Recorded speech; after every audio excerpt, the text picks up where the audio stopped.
ದೇವರ ನಾಮಕ್ಕೆ ಸ್ತೋತ್ರವಾಗಲಿ. ಈ ಪರಿಶುದ್ಧ ದಿನದಲ್ಲಿ ಮತ್ತೊಂದು ಆವರ್ತಿ ದೇವರ ಸನ್ನಿಧಾನದಲ್ಲಿ ದೇವರನ್ನು ಸ್ತುತಿಸುವುದಕ್ಕೆ, ಆರಾಧಿಸುವುದಕ್ಕೆ ಸರ್ವಶಕ್ತನಾದ ದೇವರು ನಮ್ಮ ಜೀವಿತದಲ್ಲಿ ಮತ್ತೊಂದು ಸಂದರ್ಭವನ್ನು, ಅವಕಾಶವನ್ನು ಕೊಟ್ಟಿದ್ದಕ್ಕಾಗಿ ನಾವು ದೇವರಿಗೆ ಸ್ತೋತ್ರವನ್ನು ಸಲ್ಲಿಸುವ ಪ್ರಾರ್ಥನೆಯೊಂದಿಗೆ ಇಂದಿನ ಆರಾಧನೆಯನ್ನು ನಾವು ಪ್ರಾರ್ಥಿಸುವ. ನಮ್ಮನ್ನು ಬಹಳವಾಗಿ ಪ್ರೀತಿ ಮಾಡುವ ನಮ್ಮ ಪ್ರೀತಿಯ ತಂದೆಯಾದ ದೇವರೇ, ನಿಮ್ಮ ನಾಮಕ್ಕೆ ಸ್ತೋತ್ರ ಸ್ವಾಮಿ. ಈ ಪರಿಶುದ್ಧ ದಿನದಲ್ಲಿ ನಿಮ್ಮ ಮಕ್ಕಳಾದ ನಾವು ಮತ್ತೊಂದು ಆವರ್ತಿ ನಿಮ್ಮ ಸನ್ನಿಧಾನದಲ್ಲಿ ನಿಮ್ಮನ್ನು ಸ್ತುತಿಸುವುದಕ್ಕೆ, ನಿಮ್ಮನ್ನು ಆರಾಧಿಸುವುದಕ್ಕೆ ನಮ್ಮನ್ನು ಬರಮಾಡಿದ್ದಕ್ಕಾಗಿ ನಾವು ನಿಮಗೆ ಸ್ತೋತ್ರವನ್ನು ಸಲ್ಲಿಸುತ್ತೇವೆ. ಹೌದು ಕರ್ತನೇ, ಈ ದಿನವು ಯೆಹೋವನಿಂದಲೇ ನೇಮಕವಾದದ್ದು, ಇದರಲ್ಲಿ ಉಲ್ಲಾಸಿಸಿ ಆನಂದಿಸಿ ಎಂಬುದಾಗಿ ನಿಮ್ಮ ವಾಕ್ಯದಲ್ಲಿ ನೋಡುವ ಪ್ರಕಾರ ಈ ಮುಂಜಾನೆಯಲ್ಲಿ ಮತ್ತೊಂದು ಆವರ್ತಿ ನಮ್ಮ ಜೀವಿತದಲ್ಲಿ ಮಾಡಿದ ಎಲ್ಲ ಉಪಕಾರಗಳನ್ನು ನೆನೆಸಿ ಉಲ್ಲಾಸದೊಂದಿಗೆ ಆನಂದದೊಡನೆ ನಿನ್ನನ್ನು ಸ್ತುತಿಸುವಂತೆ ನಮ್ಮನ್ನು ಪ್ರಾಪ್ತರನ್ನಾಗಿ ಮಾರ್ಪಡಿಸಿ ಎಂಬುದಾಗಿ ನಾವು ಪ್ರಾರ್ಥಿಸುತ್ತೇವೆ. ನಾವು ಆಡುವಂಥ ಹಾಡುಗಳು, ಧ್ಯಾನಿಸುವಂಥ ದೇವರ ವಾಕ್ಯ ಎಲ್ಲದರ ಮೂಲಕ ದೇವರ ನಾಮ ಮಹಿಮೆ ಹೊಂದಲಿ ಎಂಬುದಾಗಿ ನಾವು ಪ್ರಾರ್ಥಿಸುತ್ತೇವೆ. ಈ ಮುಂಜಾನೆಯಲ್ಲಿ ಮತ್ತೊಂದು ಆವರ್ತಿ ನಮ್ಮನ್ನು ನಿಮ್ಮ ಸನ್ನಿಧಾನದಲ್ಲಿ ನಾವು ನಮ್ಮನ್ನೇ ಪರೀಕ್ಷಿಸುವಂಥವರಾಗಿದ್ದೇವೆ. ನಮ್ಮ ನೋಟ, ನಮ್ಮ ಚಿಂತೆ, ನಮ್ಮ ಆಲೋಚನೆ, ನಮ್ಮ ಒಡನಾಟದಲ್ಲಿ ಬಂದಿರುವ ಎಲ್ಲ ಪಾಪ ಕಲ್ಮಶಗಳನ್ನು ಮತ್ತೊಂದು ಆವರ್ತಿ ನಿಮ್ಮ ರಕ್ತದಿಂದ ತೊಳೆದು ನಮ್ಮನ್ನು ಶುದ್ಧಿಪಡಿಸಿ ಈ ಮುಂಜಾನೆಯಲ್ಲಿ ಪರಿಶುದ್ಧನಾದ ನಿಮ್ಮನ್ನು ಪರಿಶುದ್ಧತೆಯಲ್ಲಿ ಆರಾಧಿಸುವಂತೆ ನಮ್ಮನ್ನು ಯೋಗ್ಯರನ್ನಾಗಿ ಮಾರ್ಪಡಿಸಿ ಎಂಬುದಾಗಿ ನಾವು ಪ್ರಾರ್ಥಿಸುತ್ತೇವೆ. ದಾವೀದನು ಪ್ರಾರ್ಥಿಸಿದ ರೀತಿಯಲ್ಲಿ ಹಿಸ್ಸೋಪ್ ಗಿಡದ ಬರಲಿನಿಂದ ನೀರನ್ನು ಚಿಮುಕಿಸಿಯೋ ಎಂಬಂತೆ ನಮ್ಮ ಅಶುದ್ಧತ್ವವನ್ನು ತೊಳೆದು ಬಿಡು, ಆಗ ಶುದ್ಧರಾಗುವೆವು ಎಂಬುದಾಗಿ ಈ ಮುಂಜಾನೆಯಲ್ಲಿ ಕರ್ತರೆ ನಮ್ಮನ್ನೇ ಮತ್ತೊಂದು ಆವರ್ತಿ ತೊಳೆದು ಶುದ್ಧಿಪಡಿಸಿ ಎಂಬುದಾಗಿ ನಾವು ಪ್ರಾರ್ಥಿಸುತ್ತೇವೆ ಸ್ವಾಮಿ. ಈ ಮುಂಜಾನೆಯಲ್ಲಿ ಕರ್ತನೆ, ನಮ್ಮ ದೇಶದ, ನಮ್ಮ ರಾಜ್ಯದ, ನಮ್ಮ ಪಟ್ಟಣದ ವಿವಿಧ ಸ್ಥಳಗಳಲ್ಲಿ ನಡೆಯುವ ಎಲ್ಲ ಪರಿಶುದ್ಧ ಆರಾಧನೆಗಳನ್ನು ನಿಮ್ಮ ಕರಗಳಿಗೆ ಸಮರ್ಪಿಸುತ್ತೇವೆ. ಇಂದಿನ ಆರಾಧನೆ ಕರ್ತನೆ ದೇವರ ನಾಮದ ಮಹಿಮೆಗೆ, ದೇಶದ ಆಶೀರ್ವಾದಕ್ಕೆ ಕಾರಣವಾಗಿ ಮಾರ್ಪಡಿದೆ. ಪ್ರಾರ್ಥನೆ ಕಳಿದಕ್ಕಾಗಿ ಸ್ತೋತ್ರ. ಯೇಸು ಕ್ರಿಸ್ತನ ಬುದ್ಧ ನಾಮದಲ್ಲಿ ಬಿಡುತ್ತೇವೆ. ಮತ್ತೊಂದು ಆವರ್ತಿ ಎಲ್ಲರಿಗೂ ಯೇಸು ಕ್ರಿಸ್ತನ ನಾಮದಲ್ಲಿ ನಮ್ಮ ಪ್ರೀತಿಯ ವಂದನೆಯನ್ನು ತಿಳಿಸ್ತಾ ಇದ್ದೇವೆ. ಈ ಭಾನುವಾರದ ದಿನದಲ್ಲಿ ದೇವರ ಸನ್ನಿಧಾನದಲ್ಲಿ ದೇವರನ್ನು ಆರಾಧಿಸುವುದಕ್ಕೆ ಸರ್ವಶಕ್ತನಾದ ದೇವರು ನಮ್ಮ ಜೀವಿತದಲ್ಲಿ ಈ ಒಂದು ಅವಕಾಶವನ್ನು ಕೊಟ್ಟಿದ್ದಾನೆ. ಒಂದು ಹಾಡಿನ ಕೆಲವು ಚರಣಗಳನ್ನು ಹಾಡಿ ದೇವರ ನಾಮವನ್ನು ಮಹಿಮೆಪಡಿಸುವ. ಸುಂದರವಾದ ಮನೆಯಲ್ಲಿ ಜಯ ಗೀತವ ಆಡುವೆವು ಚೀಯೋನ್ ಮದಲಿಂಗನಿಗೆ. ಈ ಹಾಡಿನ ಚರಣಗಳನ್ನು ಹಾಡಿ ದೇವರ ನಾಮವನ್ನು ಮಹಿಮೆಪಡಿಸುವ. ಸುಂದರವಾದ ಮನೆಯಲ್ಲಿ ಜಯ ಗೀತವ ಹಾಡುವೆವು ಚೀಯೋನ್ ಮದಲಿಂಗನಿಗೆ, ಚೀಯೋನ್ ಮದಲಿಂಗನಿಗೆ. ಸುಂದರವಾದ ಮನೆಯಲ್ಲಿ ಜಯ ಗೀತವ ಹಾಡುವೆವು ಚೀಯೋನ್ ಮದಲಿಂಗನಿಗೆ, ಚೀಯೋನ್ ಮದಲಿಂಗನಿಗೆ. ಜಯಘೋಷ ಮಾಡಿ ಸ್ವರ್ಗದೊಳ್ ಸೇರಿ ಸಂಗೀತ ಹಾಡುವೆವು. ಜಯಘೋಷ ಮಾಡಿ ಸ್ವರ್ಗದೊಳ್ ಸೇರಿ ಸಂಗೀತ ಹಾಡುವೆವು. ಅಲ್ಲಿ ಸುಂದರವಾದ ಕಿರೀಟ ತೊಟ್ಟು ಕ್ರಿಸ್ತನ ಸ್ತುತಿಸುವೆವು. ಅಲ್ಲಿ ಸುಂದರವಾದ ಕಿರೀಟ ತೊಟ್ಟು ಕ್ರಿಸ್ತನ ಸ್ತುತಿಸುವೆವು. ಸುಂದರವಾದ ಮನೆಯಲ್ಲಿ ಜಯ ಗೀತವ ಹಾಡುವೆವು ಚೀಯೋನ್ ಮದಲಿಂಗನಿಗೆ, ಚೀಯೋನ್ ಮದಲಿಂಗನಿಗೆ. ಕ್ರಿಸ್ತನ ಪಾದಕ್ಕೆ ಕಿರೀಟವಿಟ್ಟು ನಿಯೋಗ್ಯನೆಂದೇಳುವೆ ಕ್ರಿಸ್ತನ ಪಾದಕ್ಕೆ ಕಿರೀಟವಿಟ್ಟು ನಿಯೋಗ್ಯನೆಂದೇಳುವೆ. ಅಲ್ಲಿ ಸಮಸ್ತ ಭಕ್ತರೊಂದಿಗೆ ನಾವು ಕ್ರಿಸ್ತನ ಸ್ತುತಿಸುವೆವು. ಅಲ್ಲಿ ಸಮಸ್ತ ಭಕ್ತರೊಂದಿಗೆ ನಾವು ಕ್ರಿಸ್ತನ ಸ್ತುತಿಸುವೆವು. ಸುಂದರವಾದ ಮನೆಯಲ್ಲಿ ಜಯ ಗೀತವ ಹಾಡುವೆವು. ಚೀಯೋನ್ ಮದಲಿಂಗನಿಗೆ, ಚೀಯೋನ್ ಮದಲಿಂಗನಿಗೆ ಬಹುಮಾನ ನಮಗೆ ರಕ್ಷಕ ಕೊಡುವ ಎಲ್ಲರ ಮಧ್ಯದೊಳು. ಬಹುಮಾನ ನಮಗೆ ರಕ್ಷಕ ಕೊಡುವ ಎಲ್ಲರ ಮಧ್ಯದೊಳು. ಆಗ ಆನಂದದಿಂದ ನಾವೆಲ್ಲ ಕೂಡಿ ಕ್ರಿಸ್ತನ ಸ್ತುತಿಸುವೆವು. ಆಗ ಆನಂದದಿಂದ ನಾವೆಲ್ಲ ಕೂಡಿ ಕ್ರಿಸ್ತನ ಸ್ತುತಿಸುವೆವು. ಸುಂದರವಾದ ಮನೆಯಲ್ಲಿ ಜಯ ಗೀತವ ಹಾಡುವೆವು. ಚೀಯೋನ್ ಮದಲಿಂಗನಿಗೆ, ಚೀಯೋನ್ ಮದಲಿಂಗನಿಗೆ ಚಿನ್ನದ ಬಿರಿಯೋಳು ನಾವೆಲ್ಲ ನಡೆದು ಅಲ್ಲೇಲೂಯಾ ಹಾಡುವೆವು.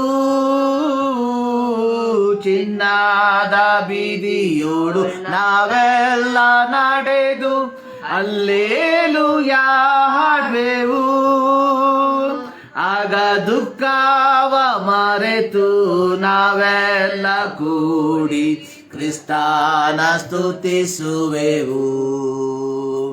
ಆಗ ದುಃಖವ ಮರೆತು ನಾವೆಲ್ಲ ಕೂಡಿ ಕ್ರಿಸ್ತನ ಸ್ತುತಿಸುವೆವು.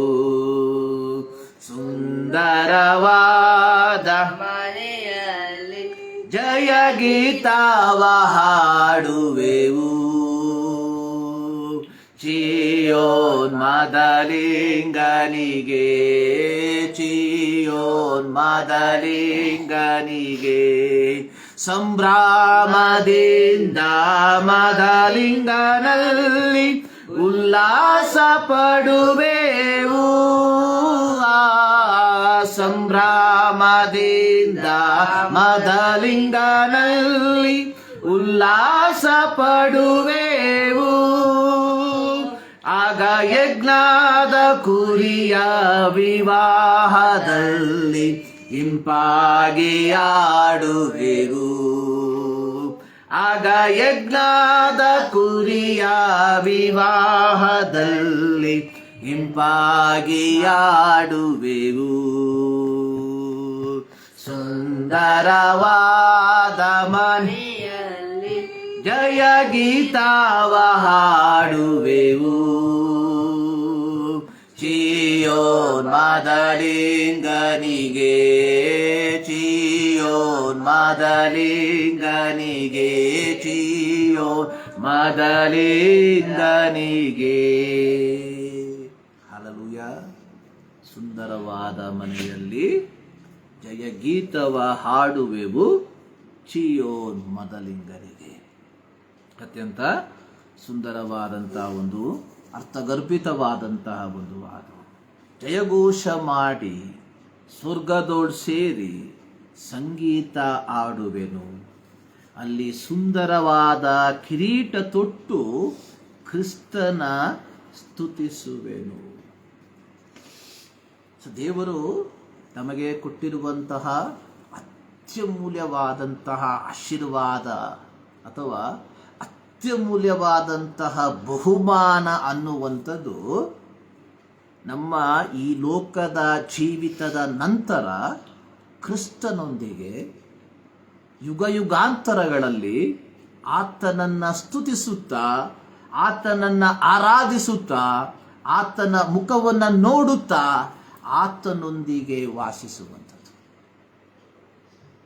ಆದುದರಿಂದಲೇ ಸುಸ್ವಾಮಿ ತನ್ನ ಕ್ಷಮಾಮರಣವನ್ನು ಶಿಷ್ಯರಿಗೆ ಮುಂತಿಳಿಸಿದಂತಹ ಸಂದರ್ಭದಲ್ಲಿ ಯೋಹಾನನ ಬರೆದ ಸುವಾರ್ತೆ 14ನೇ ಅಧ್ಯಾಯದಲ್ಲಿ ಅದರ 13ನೇ ಅಧ್ಯಾಯದ 31ನೇ ವಾಕ್ಯದಲ್ಲಿ ನಾವು ನೋಡುತ್ತೇವೆ. ಅದರ ಮೇಲ್ಭಾಗದಲ್ಲಿ ಯೇಸು ತಾನು ಶ್ರಮೆಯನ್ನು ಅನುಭವಿಸುವುದಕ್ಕಿಂತ ಮುಂಚೆ ಶಿಷ್ಯರಿಗೆ ಹೇಳಿದ್ದು, ನಿಮ್ಮ ಹೃದಯವು ಕಳವಳಗೊಳ್ಳದೆ ಇರಲಿ, ದೇವರನ್ನು ನಂಬಿರಿ, ನನ್ನನ್ನು ನಂಬಿರಿ. ನನ್ನ ತಂದೆಯ ಮನೆಯಲ್ಲಿ ಬಹಳ ಬಿಡಾರಗಳು ಅವೆ, ಇಲ್ಲದಿದ್ದರೆ ನಿಮಗೆ ಹೇಳುತ್ತಿದ್ದೆನು, ನಿಮಗೆ ಸ್ಥಳವನ್ನು ಸಿದ್ಧ ಮಾಡುವುದಕ್ಕೆ ಹೋಗುತ್ತೇನಲ್ಲ. ನಾನು ಹೋಗಿ ನಿಮಗೆ ಸ್ಥಳವನ್ನು ಸಿದ್ಧ ಮಾಡಿದ ಮೇಲೆ ತಿರುಗಿ ಬಂದು ನಿಮ್ಮನ್ನು ಕರಕೊಂಡು ಹೋಗಿ ನನ್ನ ಬಳಿಗೆ ಸೇರಿಸಿಕೊಳ್ಳುವೆನು. ಯಾಕೆಂದರೆ ನಾನಿರುವ ಸ್ಥಳದಲ್ಲಿ ನೀವು ಸಹ ಇರಬೇಕು.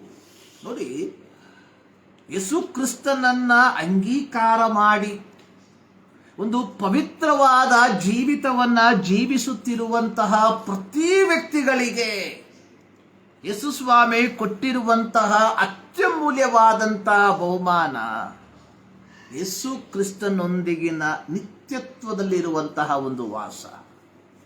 ಯೋಹಾನನ ಬರೆದ ಸುವಾರ್ತೆ 3ನೇ ಅಧ್ಯಾಯದ 16ನೇ ವಾಕ್ಯದಲ್ಲಿ ನಾವು ನೋಡುವಂಥದ್ದು, ದೇವರು ಲೋಕದ ಮೇಲೆ ಎಷ್ಟೋ ಪ್ರೀತಿಯನ್ನಿಟ್ಟು ತನ್ನ ಒಬ್ಬನೇ ಮಗನನ್ನು ಕೊಟ್ಟನು, ಆತನನ್ನು ನಂಬುವ ಒಬ್ಬನಾದರೂ ನಾಶವಾಗದೆ ಎಲ್ಲರೂ ನಿತ್ಯ ಜೀವವನ್ನು ಪಡೆಯಬೇಕೆಂದು ಆತನನ್ನು ಕೊಟ್ಟನು. 2026ರ ಯೇಸು ಕ್ರಿಸ್ತನ ಶ್ರಮ, ಮರಣ, ಪುನರುತ್ಥಾನದ ಆ ಒಂದು ಕಾಲಘಟ್ಟಗಳಲ್ಲಿ ಇಂದು ಕ್ರೈಸ್ತ ಲೋಕ ಹಾದು ಹೋಗುವಂಥದ್ದನ್ನು ನಾವು ನೋಡ್ತಾ ಇದ್ದೇವೆ. ಪ್ರತ್ಯೇಕವಾಗಿ ಮೇನ್ಲೈನ್ ಸಭೆಗಳು ಕಳೆದ ಬುಧವಾರದಿಂದ ಸುಮಾರು 40 ದಿನದ ಉಪವಾಸದಲ್ಲಿಯೂ ಪ್ರಾರ್ಥನೆಯಲ್ಲಿಯೂ ದೇವರ ವಾಕ್ಯ ಧ್ಯಾನದಲ್ಲಿಯೂ ತಮ್ಮನ್ನು ತೊಡಗಿಸಿಕೊಂಡಿರುವಂಥದ್ದನ್ನು ನಾವು ನೋಡ್ತಾ ಇದ್ದೇವೆ. ಸೊ ಈ ಕಾಲಘಟ್ಟಗಳಲ್ಲಿ ಈ ಸಭೆಗಳಲ್ಲಿ ಕ್ರಿಸ್ತನ ಶ್ರಮ ಮರಣಗಳ ಕುರಿತಾಗಿ ದೇವರ ವಾಕ್ಯದ ಪಠಣವನ್ನು, ದೇವರ ವಾಕ್ಯದ ಸಂದೇಶವನ್ನು ನಾವು ಕೇಳುವಂಥವರಾಗಿದ್ದೇವೆ.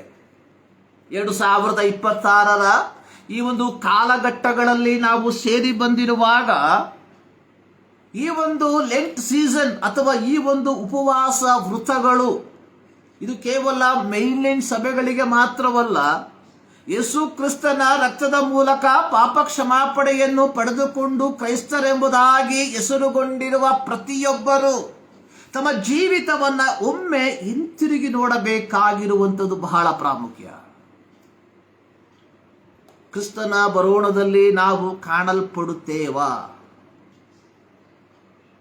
ನೋಡಿ, ಯೋಹಾನ 3:16ರಲ್ಲಿ ಯೇಸು ಹೇಳಿರುವಂಥದ್ದು, ಆತನನ್ನು ನಂಬುವ ಒಬ್ಬನಾದರೂ ನಾಶವಾಗದೆ ಎಲ್ಲರೂ ನಿತ್ಯ ಜೀವವನ್ನು ಪಡೆಯಬೇಕೆಂದು ಆತನನ್ನು ಕೊಟ್ಟನು.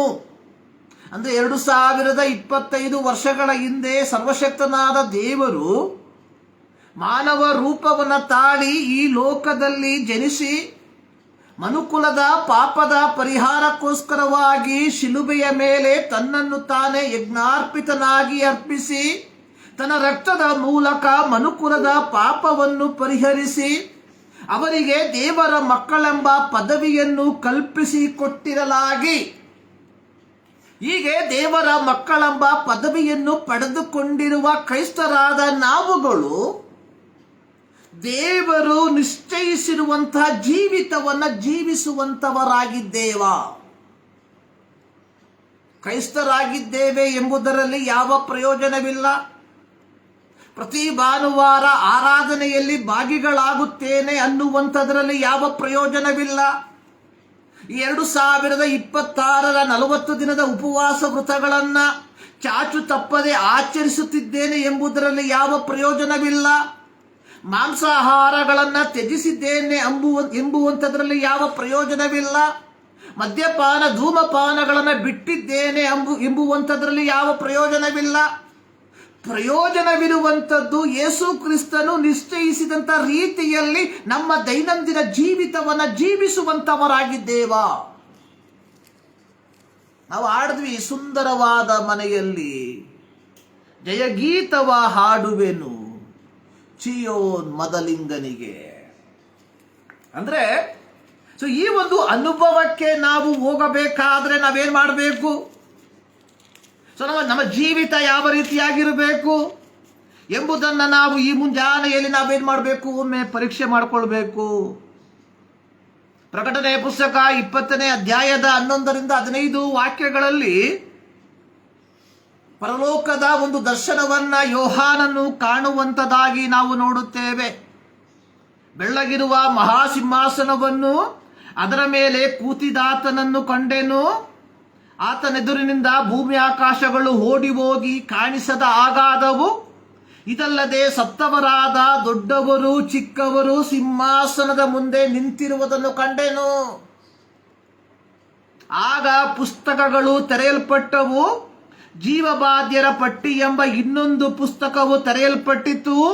ಆ ಪುಸ್ತಕಗಳಲ್ಲಿ ಬರೆದಿದ್ದ ಸಂಗತಿಗಳ ಆಧಾರದಿಂದ ಅವರವರ ಕೃತ್ಯಗಳ ಪ್ರಕಾರ ಸತ್ತವರಿಗೆ ನ್ಯಾಯ ತೀರ್ಪಾಯಿತು.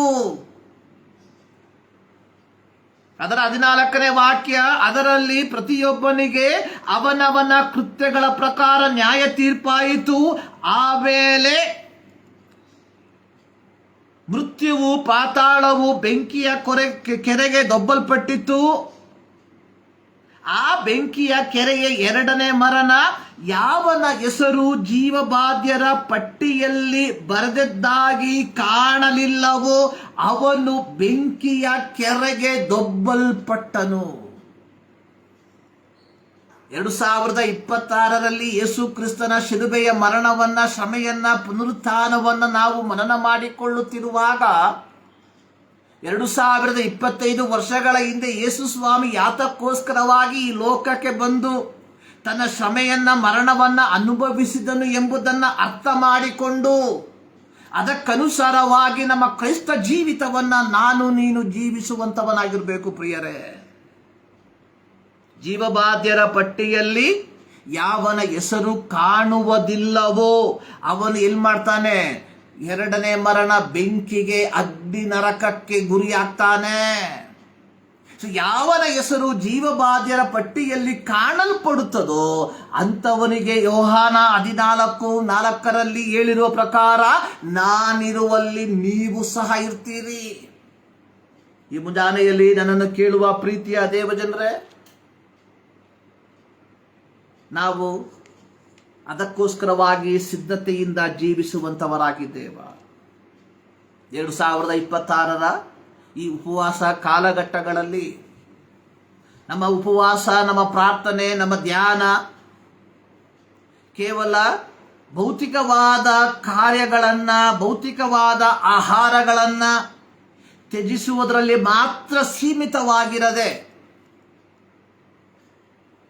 ಅಪೊಸ್ತಲನಾದ ಪೌಲ ಎಫೆಸ ಪತ್ರಿಕೆಯಲ್ಲಿ ಹೇಳಿರುವ ರೀತಿಯಲ್ಲಿ ಕೋಪ, ಕ್ರೋಧ, ಕಲಹ, ದೂಷಣೆ, ದುರ್ಭಾಷೆ ಎಂಬಿ ದುರ್ಗುಣಗಳನ್ನ ನಿಮ್ಮಿಂದ ತೆಗೆದು ಹಾಕ್ರಿ. ಕ್ರೈಸ್ತನಾದ ನಾನು, ಕ್ರೈಸ್ತಳಾದ ನೀವುಗಳು ಮಾಡಬೇಕಾಗಿರುವಂಥದ್ದು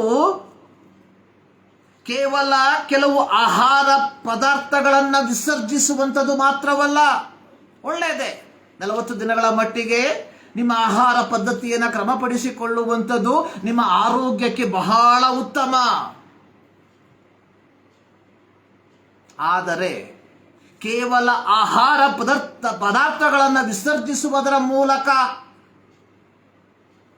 ನಾವು ದೇವರಿಂದ ಏನನ್ನು ಪಡೆದುಕೊಳ್ಳುವುದಕ್ಕೆ ಸಾಧ್ಯವಿಲ್ಲ ಎಂಬುದನ್ನು ಮನಗಾಣಬೇಕು. ನಾನು ನೀನುಗಳು ನೀನು ನಾನು ವಿಸರ್ಜಿಸಬೇಕಾಗಿರುವಂಥದ್ದು ಏನು? ಕೋಪ, ಕ್ರೋಧ, ದುರ್ಭಾಷೆ, ದೂಷಣೆ, ಹೊಟ್ಟೆ ಕಿಚ್ಚು, ಕಕ್ಷಭೇದ, ಇವೆಲ್ಲವನ್ನ, ಇಂಥ ದುರ್ಗುಣಗಳನ್ನು ನಾವೇನು ಮಾಡಬೇಕು? ವಿಸರ್ಜಿಸಿದ್ರೆ ನಮ್ಮ ಹೆಸರುಗಳು ಜೀವಬಾಧ್ಯರ ಪಟ್ಟಿಯಲ್ಲಿ ಬರೆಯಲ್ಪಡ್ತದೆ. ನಾವು ಪ್ರಕಟಣೆ ಪುಸ್ತಕದಲ್ಲಿ ನೋಡಿದ ಪ್ರಕಾರವಾಗಿ ಸತ್ತವರಾದ ದೊಡ್ಡವರು ಚಿಕ್ಕವರು ಸಿಂಹಾಸನದ ಮುಂದೆ ನಿಲ್ಲುವಂತಹ ಆ ದಿನದಲ್ಲಿ so we all should stand. ನಾವೆಲ್ಲರೂ ಏನು ಮಾಡಬೇಕು? ಈ ಸಿಂಹಾಸನದ ಮುಂದೆ ನಿಲ್ಲುವಂತಹ ಒಂದು ದಿನ ಉಂಟು. ಆ ದಿನದಲ್ಲಿ ನಮ್ಮ ಹೆಸರುಗಳು ಜೀವಬಾಧ್ಯರ ಪಟ್ಟಿಯಲ್ಲಿ ಕಾಣಲ್ಪಟ್ಟರೆ, ಯೋಹಾನ 14:4 ಯೇಸು ತಾನೇ ಹೇಳಿರುವ ಪ್ರಕಾರ, ನಾನಿರುವಲ್ಲಿ ನೀವು ಸಹ ಇರ್ತೀರಾ. ಇದು ದೇವರು ನಮಗೆ ಕೊಟ್ಟಿರುವಂತಹ ಅತ್ಯಮೂಲ್ಯವಾದಂತಹ ಬಹುಮಾನ. ಇದಕ್ಕಿಂತಲೂ ಶ್ರೇಷ್ಠವಾದ ಬಹುಮಾನ ನಮಗೆ ಲೋಕದಲ್ಲಿ ಬೇರೆ ಯಾವುದೂ ಇಲ್ಲ ಪ್ರಿಯರೇ. ಈ ಮುಂಜಾನೆಯಲ್ಲಿ ಸರ್ವಶಕ್ತನಾದ ದೇವರು ನಿಮ್ಮೆಲ್ಲರನ್ನ ಧಾರಾಳವಾಗಿ ಆಶೀರ್ವದಿಸಲಿ ಎಂಬುದಾಗಿ ನಾನು ಪ್ರಾರ್ಥಿಸುತ್ತೇನೆ. ಸೊ ಆರಂಭದಲ್ಲಿ ಒಂದು ಕೀರ್ತನೆಯನ್ನ ನಾವು ಓದಿಕೊಳ್ಳುವ. 145ನೇ ಕೀರ್ತನೆ, ಅದರ 1ರಿಂದ 10 ವಾಕ್ಯಗಳು. ಸಾಮ್ಸ್ 145. ನನ್ನ ದೇವರೇ, ಒಡೆಯನೇ, ನಿನ್ನನ್ನು ಘನಪಡಿಸುವೆನು. ನಿನ್ನ ನಾಮವನ್ನು ಯುಗ ಯುಗಾಂತರಗಳಲ್ಲಿಯೂ ಕೊಂಡಾಡುವೆನು. ದಿನಂಪ್ರತಿ ನಿನ್ನನ್ನು ಕೀರ್ತಿಸುವೆನು. ನಿನ್ನ ನಾಮವನ್ನು ಯುಗ ಯುಗಾಂತರಗಳಲ್ಲಿಯೂ ಸ್ತುತಿಸುವೆನು. ಯೆಹೋವನು ಮಹೋನ್ನತನು, ಮಹಾಸ್ತುತಿ ಪಾತ್ರನೂ ಆಗಿದ್ದಾನೆ. ಆತನ ಮಹತ್ತು ಅಪಾರವಾದದ್ದು. ಜನರು ಪಾರಂಪರ್ಯವಾಗಿ ನಿನ್ನ ಕೃತ್ಯಗಳನ್ನು ಹೊಗಳುವರು, ನಿನ್ನ ಮಹತ್ಕಾರ್ಯಗಳನ್ನು ವರ್ಣಿಸುವರು. ನಾನು ನಿನ್ನ ಮಹಾಪ್ರಭಾವಯುಕ್ತವಾದ ಮಹಿಮೆಯನ್ನು, ಅದ್ಭುತ ಕಾರ್ಯಗಳನ್ನು ಧ್ಯಾನಿಸುವೆನು. ಮನುಷ್ಯರು ನಿನ್ನ ಭಯಂಕರ ಕೃತ್ಯಗಳಲ್ಲಿ ಕಂಡುಬಂದ ಪ್ರತಾಪವನ್ನು ಕೊಂಡಾಡುವರು. ನಾನು ನಿನ್ನ ಮಹತ್ತನ್ನು ಪ್ರಸಿದ್ಧಪಡಿಸುವೆನು. ಜನರು ನಿನ್ನ ಮಹೋಪಕಾರವನ್ನು ನೆನಪಿನಲ್ಲಿಟ್ಟುಕೊಂಡು ಪ್ರಕಟಿಸುವರು. ನಿನ್ನ ನೀತಿಯನ್ನು ಹೊಗಳುವರು. ಯೆಹೋವನು ದಯೆಯು ಕನಿಕರವುಳ್ಳವನು, ದೀರ್ಘಶಾಂತನು, ಪ್ರೀತಿಪೂರ್ಣನೂ ಆಗಿದ್ದಾನೆ. ಯೆಹೋವನು ಸರ್ವೋಪಕಾರಿಯು, ತಾನು ನಿರ್ಮಿಸಿದವೆಲ್ಲವನ್ನು ಕರುಣಿಸುವಾತನೂ ಆಗಿದ್ದಾನೆ. ಯೆಹೋವನೇ, ನಿನ್ನ ಸೃಷ್ಟಿಯೆಲ್ಲವೂ ನಿನ್ನನ್ನು ಸ್ತುತಿಸುವುದು. ನಿನ್ನ ಭಕ್ತರು ನಿನ್ನನ್ನು ಕೊಂಡಾಡುವರು. ಅದರ 7ನೇ ವಾಕ್ಯದಲ್ಲಿ, ಜನರು ನಿನ್ನ ಮಹೋಪಕಾರವನ್ನು ನೆನಪಿನಲ್ಲಿಟ್ಟುಕೊಂಡು ನಿನ್ನ ನೀತಿಯನ್ನು ಹೊಗಳುವರು. 103ನೇ ಕೀರ್ತನೆಯಲ್ಲಿ ದಾವೀದನು ಹಾಡಿರುವಂಥದ್ದು, ನನ್ನ ಮನವೇ ಯೆಹೋವನನ್ನು ಕೊಂಡಾಡು, ನನ್ನ ಸರ್ವೇಂದ್ರಿಗಳೇ ಆತನ ಪವಿತ್ರ ನಾಮವನ್ನು ಕೀರ್ತಿಸಿರಿ. ನನ್ನ ಮನವೇ ಯೆಹೋವನನ್ನು ಕೊಂಡಾಡು, ಆತನ ಉಪಕಾರಗಳಲ್ಲಿ ಒಂದನ್ನು ಮರೆಯಬೇಡ. ಅದೇ ರೀತಿ 116ನೇ ಕೀರ್ತನೆಯಲ್ಲಿ ದಾವೀದನು ಹಾಡಿರುವಂಥದ್ದು, ಅದರ 12ನೇ ವಾಕ್ಯದಲ್ಲಿ, ಯೆಹೋವನ ಮಹೋಪಕಾರಗಳಿಗೆ ಬದಲೇನು ಮಾಡಲಿ? ರಕ್ಷಣಾ ಪಾತ್ರೆಯನ್ನು ತೆಗೆದುಕೊಂಡು ಯೆಹೋವ ನಾಮವನ್ನು ಪ್ರಖ್ಯಾತಿಪಡಿಸುವೆನು. ಪ್ರಿಯರೇ, ಈ ಮುಂಜಾನೆಯಲ್ಲಿ ದೇವರ ಸನ್ನಿಧಾನದಲ್ಲಿ ನಾವು ಸೇರಿ ಬಂದಿರುವಂಥದ್ದು, ದೇವರು ನಮ್ಮ ಜೀವಿತದಲ್ಲಿ ಮಾಡಿದ ಉಪಕಾರಗಳನ್ನ ನೆನಪಿನಲ್ಲಿಟ್ಟುಕೊಂಡು ಆತನನ್ನ ಸ್ತುತಿಸುವುದಕ್ಕೋಸ್ಕರವಾಗಿ. ಮಾನವನಿಗೆ ಇರುವಂತಹ ದುರ್ಗುಣಗಳಲ್ಲಿ ಅತ್ಯಂತ ಕೆಟ್ಟ ದುರ್ಗುಣ ಅನ್ನುವಂಥದ್ದು ದೇವರು ಮಾಡಿರುವ ಉಪಕಾರಗಳನ್ನ ಮರೆತು ಹೋಗುವಂಥದ್ದು. ನಮ್ಮ ಜನನದ ಸಮಯದಿಂದ ಇದುವರೆಗೆ ದೇವರಿಂದ ಸಾವಿರಾರು ಉಪಕಾರಗಳನ್ನ, ಸಾವಿರಾರು ಮೇಲುಗಳನ್ನ ನಾವು ಅನುಭವಿಸಿದಂಥವರಾಗಿದ್ದೇವೆ. ಆದರೆ ದೇವರಿಂದ ಅನುಭವಿಸಿರುವಂತಹ ಎಲ್ಲ ಮೇಲುಗಳನ್ನ, ಪ್ರತ್ಯೇಕವಾಗಿ ರಕ್ಷಣೆಯನ್ನ ನಾವು ಅಸಡ್ಡೆ ಮಾಡುವವರಾಗಿ, ಲೌಕಿಕವಾಗಿ ಏನಾದರೂ ಲಭಿಸದೆ ಹೋದರೆ ದೇವರೊಟ್ಟಿಗೆ ಗುಣುಗುಟ್ಟುವಂಥವರಾಗಿದ್ದೇವೆ. ಇಸ್ರಾಯೇಲ್ ಮಕ್ಕಳು 440 ವರ್ಷ ಐಗುಪ್ತದಲ್ಲಿ ಗುಲಾಮರಾಗಿ ಚಡಿಹೇಟುಗಳನ್ನು ತಿನ್ನುತ್ತಾ, ವಿಶ್ರಾಮವಿಲ್ಲದೆ, ಹಣವಿಲ್ಲದೆ, ಫರೋಹನಿಗೋಸ್ಕರವಾಗಿ ಗುಲಾಮತನ ಸೇವೆಯನ್ನು ಮಾಡುವಂಥವರಾಗಿದ್ದರು. ಹೀಗಿರುವಾಗ ಸರ್ವಶಕ್ತನಾದ ದೇವರು ಅಬ್ರಹಾಮನಿಗೆ ಮಾಡಿದ ವಾಗ್ದಾನವನ್ನ ನೆನೆಸಿ, ಮೋಶೆಯ ನಾಯಕತ್ವದಲ್ಲಿ ಐಗುಪ್ತದ ದಾಸತ್ವದಿಂದ ಅವರನ್ನ ಬಿಡುಗಡೆ ಮಾಡಿದ. ಆದರೆ ಕೆಂಪು ಸಮುದ್ರದ ಬಳಿಗೆ ಬಂದಂತಹ ಇಸ್ರಾಯೇಲ್ಯರು ತಮ್ಮನ್ನು ದಾಸತ್ವದಿಂದ ಬಿಡುಗಡೆ ಮಾಡಿದ ಯೆಹೋವನನ್ನ ಮರೆತು ಬಿಟ್ರು. ಕೆಂಪು ಸಮುದ್ರದ ಬಳಿಯಲ್ಲಿ ಏನು ಮಾಡಿದ್ರು? ಯೆಹೋವನಿಗೆ ವಿರೋಧವಾಗಿ ಗುಣುಗುಟ್ಟುವುದಕ್ಕೆ ಪ್ರಾರಂಭಿಸಿದ್ರು. ಪ್ರಿಯರೇ, ಪಾಪಕ್ಕೆ ನರಕಕ್ಕೆ ಪಾತ್ರರಾಗಿದ್ದ ನಮ್ಮನ್ನ ಯೇಸು ಕ್ರಿಸ್ತನ ರಕ್ತದ ಮೂಲಕ ನಮ್ಮ ಪಾಪಗಳನ್ನ ಪರಿಹರಿಸಿ ದೇವರ ಮಕ್ಕಳೆಂಬ ಪದವಿಯನ್ನ ಕೊಟ್ಟು ನಿತ್ಯತ್ವದ ವಾಗ್ದಾನವನ್ನು ನಮಗೆ ಕೊಟ್ಟಿರಲಾಗಿ, ಈ ನಿತ್ಯತ್ವದ ವಾಗ್ದಾನವನ್ನು ಹೊಂದಿಕೊಂಡಿರುವ ನಾವುಗಳು ನಮ್ಮ ದೈನಂದಿನ ಜೀವಿತದಲ್ಲಿ ಬಂದೊದಗುವಂತಹ ಸಂದಿಗ್ಧತೆಯ ಮಧ್ಯದಲ್ಲಿ ದೇವರು ಮಾಡಿದಂತಹ ಈ ಮಹೋಪಕಾರಗಳನ್ನು ಮರೆಯುವಂತವರಾಗಿದ್ದೇವೆ. ಈ ಮುಂಜಾನೆಯಲ್ಲಿ ಸರ್ವಶಕ್ತನಾದ ದೇವರು ನಮ್ಮನ್ನು ಜ್ಞಾಪಕಪಡಿಸುವಂಥದ್ದು, ದೇವರು ಮಾಡಿದಂತಹ ಮಹೋಪಕಾರಗಳನ್ನ ನಾನು ಏನು ಮಾಡಬೇಕು? ಮನನ ಮಾಡ್ಕೊಳ್ತಾ ಇರಬೇಕು, ನೆನಪು ಮಾಡ್ಕೊಳ್ಬೇಕು. ಅದರೊಂದಿಗೆ ನೀನು ದೇವರನ್ನ ಸ್ತುತಿಸುವಂತವನಾಗಿರಬೇಕು. ಈ ಕೀರ್ತನೆಯಲ್ಲಿ 10ನೇ ವಾಕ್ಯದಲ್ಲಿ ನಾವು ನೋಡ್ತೇವೆ, ಯೆಹೋವನೇ, ನಿನ್ನ ಸೃಷ್ಟಿಯೆಲ್ಲವೂ ನಿನ್ನನ್ನು ಸ್ತುತಿಸುವುದು, ನಿನ್ನ ಭಕ್ತರು ನಿನ್ನನ್ನು ಕೊಂಡಾಡುವರು. ಹೌದು ಪ್ರಿಯರೇ, ನಾನು ದೇವರನ್ನ ಯಥಾರ್ಥವಾಗಿ ಸ್ತುತಿಸದೆ ಹೋದರೆ, ದೇವರನ್ನ ಯಥಾರ್ಥವಾಗಿ ಸ್ತುತಿಸುವಂತಹ ಒಂದು ಗುಂಪು ಜನ ಈ ಲೋಕದಲ್ಲಿ ಇದ್ದಾರೆ ಎಂಬುದನ್ನು ಮರಿಬಾರದು.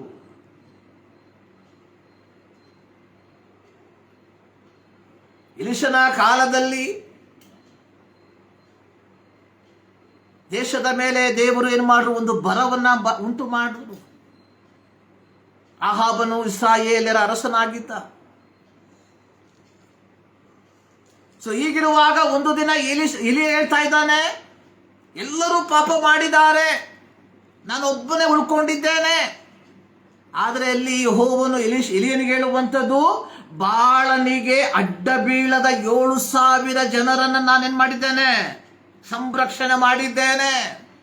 ಎಲ್ಲ ಕಾಲದಲ್ಲಿಯೂ ಯಥಾರ್ಥವಾಗಿ ದೇವರನ್ನ ಹುಡುಕುವಂಥದ್ದು ಕೇವಲ ಅಲ್ಪ ಜನರು ಮಾತ್ರ. There is a minority.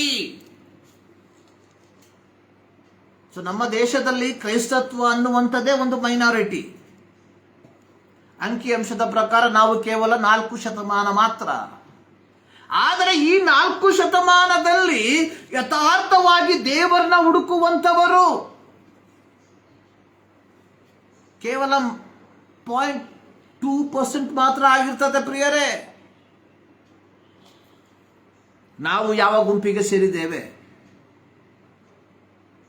ಯೋಚನೆ ಮಾಡಿ.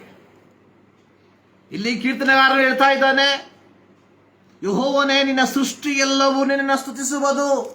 19ನೇ ಕೀರ್ತನೆಯಲ್ಲಿ ನೋಡ್ತೇವೆ, ಆಕಾಶವು ದೇವರ ಪ್ರಭಾವವನ್ನ ಪ್ರಚುರಪಡಿಸುತ್ತದೆ, ಭೂಮಿಯು ಆತನ ಕೈ ಕೆಲಸವನ್ನ ತಿಳಿಸುತ್ತದೆ. ಸೃಷ್ಟಿಯು ದೇವರನ್ನ ಸ್ತುತಿಸುತ್ತದೆ. ದೇವರು ಉಂಟು ಮಾಡಿದಂತಹ ಮೃಗ ಪಕ್ಷಿಗಳು ದೇವರನ್ನ ಸ್ತುತಿಸುತ್ತದೆ. ದೇವರು ಉಂಟು ಮಾಡಿರುವಂತಹ ಮರಗಳು ದೇವರನ್ನ ಸ್ತುತಿಸುತ್ತದೆ. ಹಾಗೆಯೇ ಯಥಾರ್ಥವಾಗಿ ದೇವರನ್ನ ಪ್ರೀತಿಸುವಂತಹ ಭಕ್ತರು ದೇವರನ್ನ ಸ್ತುತಿಸ್ತಾರೆ. ನಾನು ಯಾವ ಗುಂಪಿಗೆ ಸೇರಿದ್ದೇವೆ ಎಂಬುದು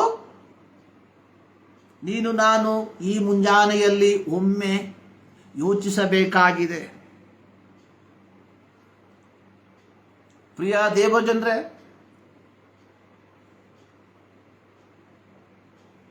ನಾವು ದೇವರು ಮಾಡಿದ ಮಹೋಪಕಾರಗಳನ್ನು ನೆನಪು ಮಾಡಿಕೊಂಡು ದೇವರಿಂದ ಅನುಭವಿಸಿದಂತಹ ದಯೆಯನ್ನ, ದೇವರಿಂದ ಅನುಭವಿಸಿದಂತಹ ಕರುಣೆಯನ್ನ, ದೇವರಿಂದ ಅನುಭವಿಸಿದಂತಹ ಪ್ರೀತಿಯನ್ನ ಮನನ ಮಾಡಿಕೊಂಡು ನೀನು ದೇವರನ್ನ ಸ್ತುತಿಸುವಂತವರಾಗಿದ್ದೇವ ಎಂಬ ಒಂದು ಪ್ರಶ್ನೆಯನ್ನ ಈ ಮುಂಜಾನೆ ನಿಮ್ಮ ಬಳಿಯಲ್ಲಿ ಇಡುವುದಕ್ಕೆ ನಾನು ಬಯಸುವಂತವರಾಗಿದ್ದೇನೆ. ಇಂದು ನಾನು ಮಾತನಾಡುವುದಕ್ಕೆ ಬಯಸುವಂತಹ ಶೀರ್ಷಿಕೆ ಅನ್ನುವಂಥದ್ದು ಕಾಲ್ ಟು ಬಿ ಕಂಪ್ಯಾಷನೇಟ್, ಸಹಾನುಭೂತಿಗಾಗಿ ಕರೆಯಲ್ಪಟ್ಟವರು. ನಾವು ಸಹಾನುಭೂತಿಗಾಗಿ ಕರೆಯಲ್ಪಟ್ಟವರು. ಸಹಾನುಭೂತಿ ಅಂದರೆ ಕೆಲವರಿಗೆ ಅರ್ಥವಾಗೋದಿಲ್ಲ, ಅಥವಾ ನಾವು ಆಡು ಭಾಷೆಯಲ್ಲಿ ಹೇಳೋದಾದ್ರೆ ಕನಿಕರ ತೋರುವುದಕ್ಕಾಗಿ ಕರೆಯಲ್ಪಟ್ಟವರು, ಕರುಣೆ ತೋರುವುದಕ್ಕಾಗಿ ಕರೆಯಲ್ಪಟ್ಟವರು. ನೋಡಿ, ಇಂದು ನಾವು ಓದಿದ ಕೀರ್ತನೆಯಲ್ಲಿ ಅದರ 8ನೇ ವಾಕ್ಯದಲ್ಲಿ ನಾವು ನೋಡಿದ್ವಿ. 8 ಮತ್ತು 9ನೇ ವಾಕ್ಯದಲ್ಲಿ ಯೆಹೋವನು ದಯೆಯು ಕನಿಕರವು ಉಳ್ಳ ದೇವರು, ದೀರ್ಘಶಾಂತನು ಪ್ರೀತಿಪೂರ್ಣನು ಆಗಿದ್ದಾನೆ. ಯೆಹೋವನು ಸರ್ವೋಪಕಾರಿಯು, ತಾನು ನಿರ್ಮಿಸಿದವುಗಳನ್ನೆಲ್ಲ ಕರುಣಿಸುವಾತನು ಆಗಿದ್ದಾನೆ. ದೇವರು ಕರುಣೆಯುಳ್ಳವನು. ಅಪೊಸ್ತಲನಾದ ಪೌಲ ಎಫೆಸಿಯ ಸಭೆಗೆ ಪತ್ರಿಕೆಯನ್ನು ಬರೆಯುವಂತಹ ಸಂದರ್ಭದಲ್ಲಿ ಹೇಳಿರುವಂಥದ್ದು, ನೀವು ಕೃಪೆಯಿಂದಲೇ ಕರುಣೆಯಿಂದಲೇ ರಕ್ಷಣೆಯನ್ನ ಹೊಂದಿದವರಾಗಿದ್ದೀರಿ.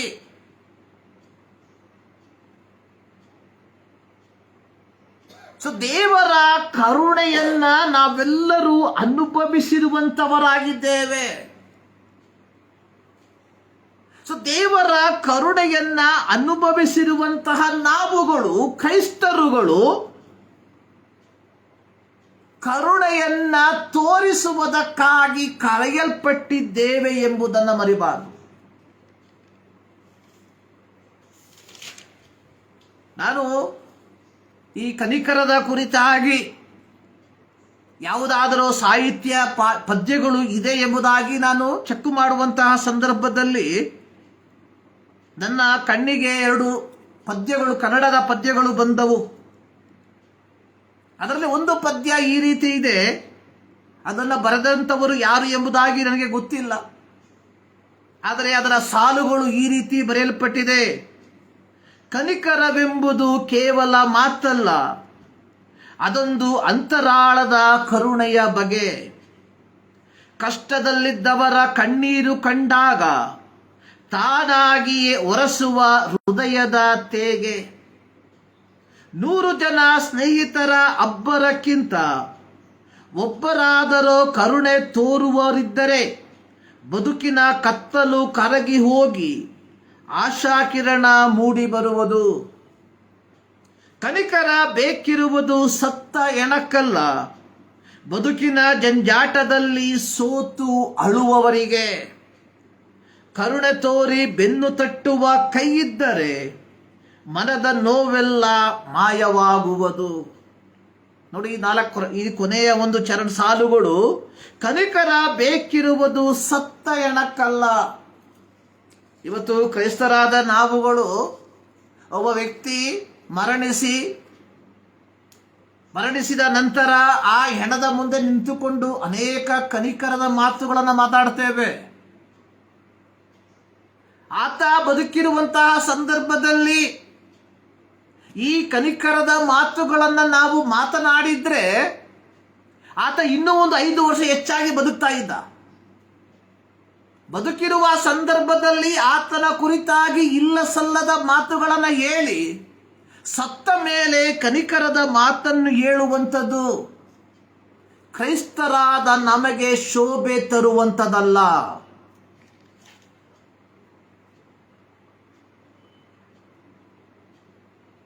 ನೋಡಿ, ಇನ್ನೊಂದು ಪದ್ಯದಲ್ಲಿ ಕನಿಕರವೆಂಬುದು ಕಣ್ಣೀರಲ್ಲ, ಬಾಳ ಹಾದಿಯ ಬೆಳಕಿನ ಹಣತೆ. ಬಿದ್ದವರನ್ನು ಎತ್ತಿ ಹಿಡಿಯುವ ಮನದೊಳಗಿನ ನಿಷ್ಕಲ್ಮಶ ಪ್ರೀತಿ. ಹಸಿದ ಹೊಟ್ಟೆಗೆ ಅನ್ನವಿಕ್ಕಿ ಬಳಲಿದ ಕಣ್ಣಿಗೆ ಆಸರೆಯಾಗಿ. ಕನಿಕರವೆಂಬುದು ದೌರ್ಬಲ್ಯವಲ್ಲ, ಅದು ಮನುಷ್ಯತ್ವದ ನಿಜವಾದ ಸಾಕ್ಷಿ. ಏನು ಕನಿಕರ? ಇವತ್ತು ಕನಿಕರ ಅನ್ನುವಂಥದ್ದು ಕ್ರೈಸ್ತರಾದ ನಮಗೆ ಕೇವಲ ಪ್ರಸಂಗಕ್ಕೆ ಮಾತ್ರ ಸೀಮಿತವಾಗಿರುವಂಥದ್ದನ್ನು ನಾವು ನೋಡುತ್ತೇವೆ. ಇವತ್ತು ಕನಿಕರ ಅನ್ನುವಂಥದ್ದು ಕೇವಲ ಕಾಗದದ ಮೇಲಿನ ಬರವಣಿಗೆಗೆ ಮಾತ್ರ ಸೀಮಿತವಾಗಿದೆ. ಇವತ್ತು ಕನಿಕರ ಅನ್ನುವಂಥದ್ದು ರಾಜಕೀಯ ವ್ಯಕ್ತಿಗಳಿಗೆ ಭಾಷಣಕ್ಕೆ ಮಾತ್ರ ಸೀಮಿತವಾಗಿದೆ. ಆದರೆ ಇಲ್ಲಿ ಪದ್ಯದಲ್ಲಿ ಬರೆದಿರುವಂಥದ್ದು ಕನಿಕರವೆಂಬುದು ಕಣ್ಣೀರಲ್ಲ, ಬಾಳ ಹಾದಿಯ ಬೆಳಕಿನ ಹಣತೆ. ಏನು ಬೆಳಕಿನ ಹಣತೆ ಅಂದ್ರೆ? ದೀಪ, ದಾರಿ ದೀಪ. ನೋಡಿ, 1937ರ ಕಾಲಘಟ್ಟ ಅನಿಸುತ್ತೆ. ನಮ್ಮ ಕೇರಳದಲ್ಲಿದ್ದಂತಹ ಕುಮಾರನ್ ಆಶಾನ್ ಎಂಬ ಒಬ್ಬ ಕವಿ ಈ ಒಂದು ಕನಿಕರದ ಕುರಿತಾಗಿ ಒಂದು ಸಣ್ಣ ಕಥೆಯನ್ನ ಬರೆದಿದ್ದಾರೆ. ಆ ಕತೆ ಈ ರೀತಿ ಹೋಗ್ತಾ ಇದೆ. ವಾಸವದತ್ತ ಎಂಬ ಸುಂದರಿಯಾದ ಒಬ್ಬ ನರ್ತಕಿ ಅಂದಿನ ರಾಜನ ಆಸ್ಥಾನದಲ್ಲಿ ನರ್ತಕಿಯಾಗಿದ್ದಳು. ಈ ವಾಸವದತ್ತ ಎಂಬ ನರ್ತಕಿಗೆ ಉಪಗುಪ್ತ ಎಂಬ ಒಬ್ಬ ಸನ್ಯಾಸಿಯ ಮೇಲೆ ಕಣ್ಣು ಬಿತ್ತು. ಈ ವಾಸವದತ್ತ ಎಂಬ ನರ್ತಕಿ ತನ್ನ ಸೇವಕರನ್ನ ಈ ಉಪಗುಪ್ತ ಎಂಬ ಸನ್ಯಾಸಿಯ ಬಳಿಗೆ ಅನೇಕ ಬಾರಿ ಕಳುಹಿಸಿದ್ಲು. ಆದರೆ ಈ ಉಪಗುಪ್ತ ಹೇಳುವಂತಹ ಮಾತು, ಇನ್ನೂ ಸಮಯವಾಗಿಲ್ಲ, ಸಮಯವಾಗುವಾಗ ನಾನು ಬರುತ್ತೇನೆ. ಹೀಗಿರುವಾಗ ಈ ವಾಸವದತ್ತ ಎಂಬ ನರ್ತಕಿ ಮಾಡಿದ ಯಾವುದೋ ಒಂದು ಅಪರಾಧಕ್ಕೆ ಶಿಕ್ಷೆಯನ್ನು ಅನುಭವಿಸಬೇಕಾಗಿ ಬಂದಿತು. ಶಿಕ್ಷೆ ಏನಂದ್ರೆ, ಆಕೆಯ 2 ಕಾಲುಗಳನ್ನು, 2 ಕೈಗಳನ್ನು, ಆಕೆಯ ಮೂಗನ್ನು, ಆಕೆಯ ಕಿವಿಯನ್ನು ಕತ್ತರಿಸಿ ಸ್ಮಶಾನದಲ್ಲಿ ಎಸೆಯುವುದು. ವಿರೂಪಿಯಾಗಿ, ಕೇವಲ ಮಾಂಸ ಪಿಂಡವಾಗಿ ಸ್ಮಶಾನದಲ್ಲಿ ಎಸೆಯುವುದು. ಹೀಗೆ ಆಕೆಯನ್ನು ಏನು ಮಾಡಿದ್ರು? ಆಕೆಯ ಕೈಕಾಲುಗಳನ್ನು ಕಡಿದು ಹಾಕಿ, ಆಕೆಯ ಮೂಗನ್ನು ಕತ್ತರಿಸಿ, ಆಕೆಯ ಕಿವಿಯನ್ನು ಕತ್ತರಿಸಿ ವಿರೂಪಿಯಾಗಿ ಸ್ಮಶಾನಕ್ಕೆ ತಗೊಂಡೋಗಿ ಎಸ್ಬಿಟ್ರು. ಇದನ್ನು ತಿಳಿದಂತಹ ಉಪಗುಪ್ತ ಆಕೆಯನ್ನ ಹುಡುಕಿಕೊಂಡು ಸ್ಮಶಾನಕ್ಕೆ ಬಂದ. ಮರಣ ವೇದನೆಯಲ್ಲಿ, ದಾಹದಿಂದ ಬಿದ್ದಿದ್ದಂತಹ ಆ ವಾಸವದತ್ತ ಎಂಬ ನರ್ತಕಿಗೆ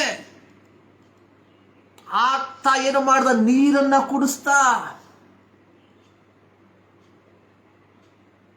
ಆಕೆಯೊಂದಿಗೆ ಸಮಾಧಾನದ ಮಾತುಗಳನ್ನು ಮಾತಾಡ್ದ.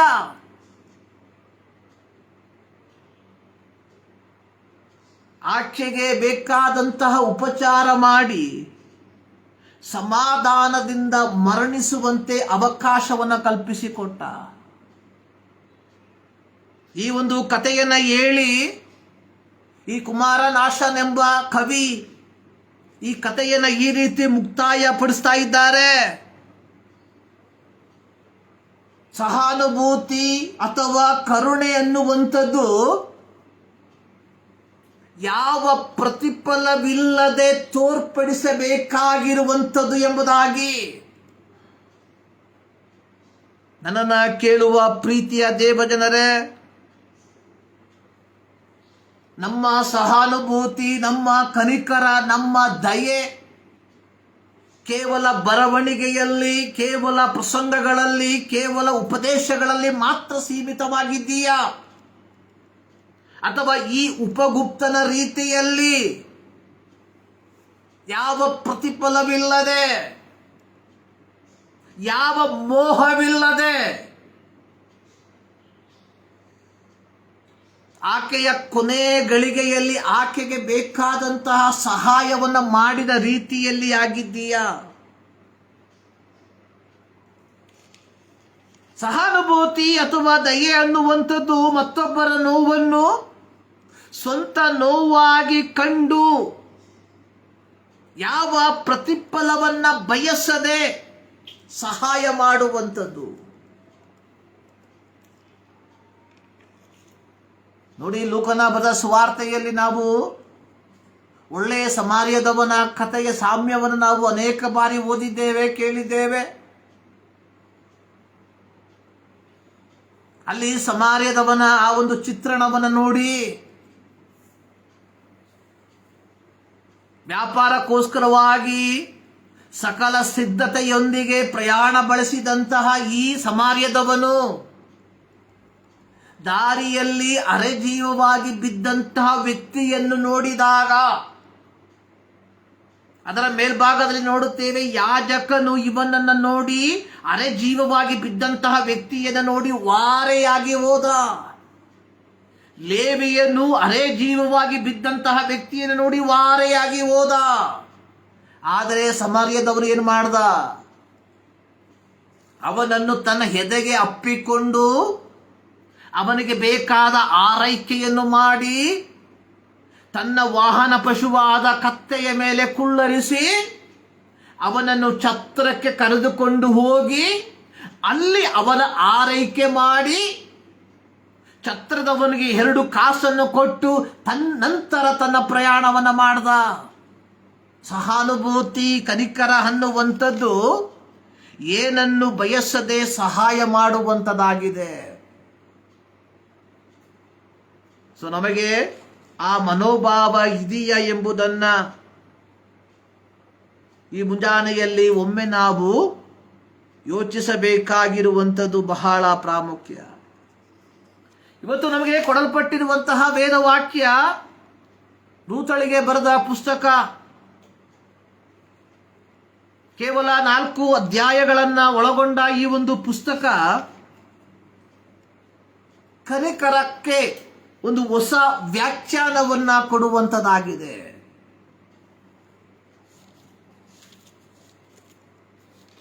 ನೋಡಿ, ರೂಸಲ ಪುಸ್ತಕ ಪ್ರಾರಂಭವಾಗುವಂಥದ್ದು ನ್ಯಾಯಸ್ಥಾಪಕರು ಆಳುತ್ತಿದ್ದಾಗ ದೇಶದಲ್ಲಿ ಬರಬಂದದ್ದರಿಂದ ಯಹೂದ ಪ್ರಾಂತದ ಬೆತ್ಲೆಹೇಮಿನವನೊಬ್ಬನು ತನ್ನ ಹೆಂಡತಿ 2 ಕುಮಾರರು ಸಹಿತವಾಗಿ ಮೋವಾಬ್ ದೇಶಕ್ಕೆ ಹೊರಟು ಹೋದ. ಯಾರ ಕಾಲದಲ್ಲಿ? ನ್ಯಾಯಸ್ಥಾಪಕರುಗಳ ಕಾಲದಲ್ಲಿ. ಅಂದರೆ ಇಸ್ರಾಯೇಲ್ಯರು ತಮ್ಮ ಮರುಭೂ ಪ್ರಯಾಣವನ್ನ ಮುಕ್ತಾಯಗೊಳಿಸಿ ದೇವರು ವಾಗ್ದಾನ ಮಾಡಿದಂತಹ ಕಾನಾನ್ ದೇಶವನ್ನ ಪ್ರವೇಶಿಸಿದಂತಹ ಕಾಲದಲ್ಲಿ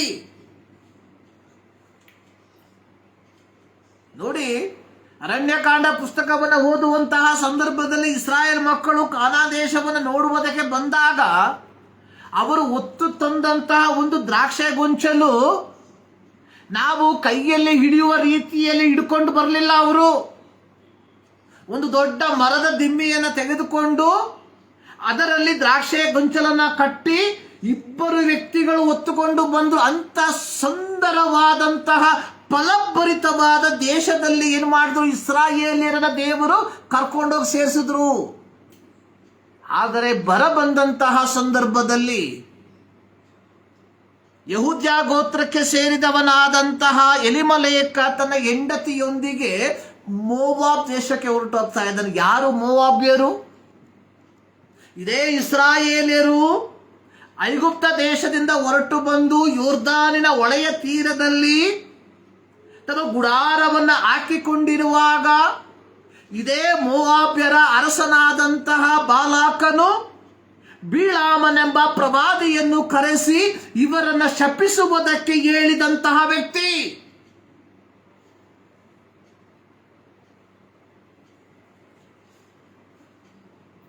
ಅರ್ಥ ಮಾಡ್ಕೊಳ್ಳಿ.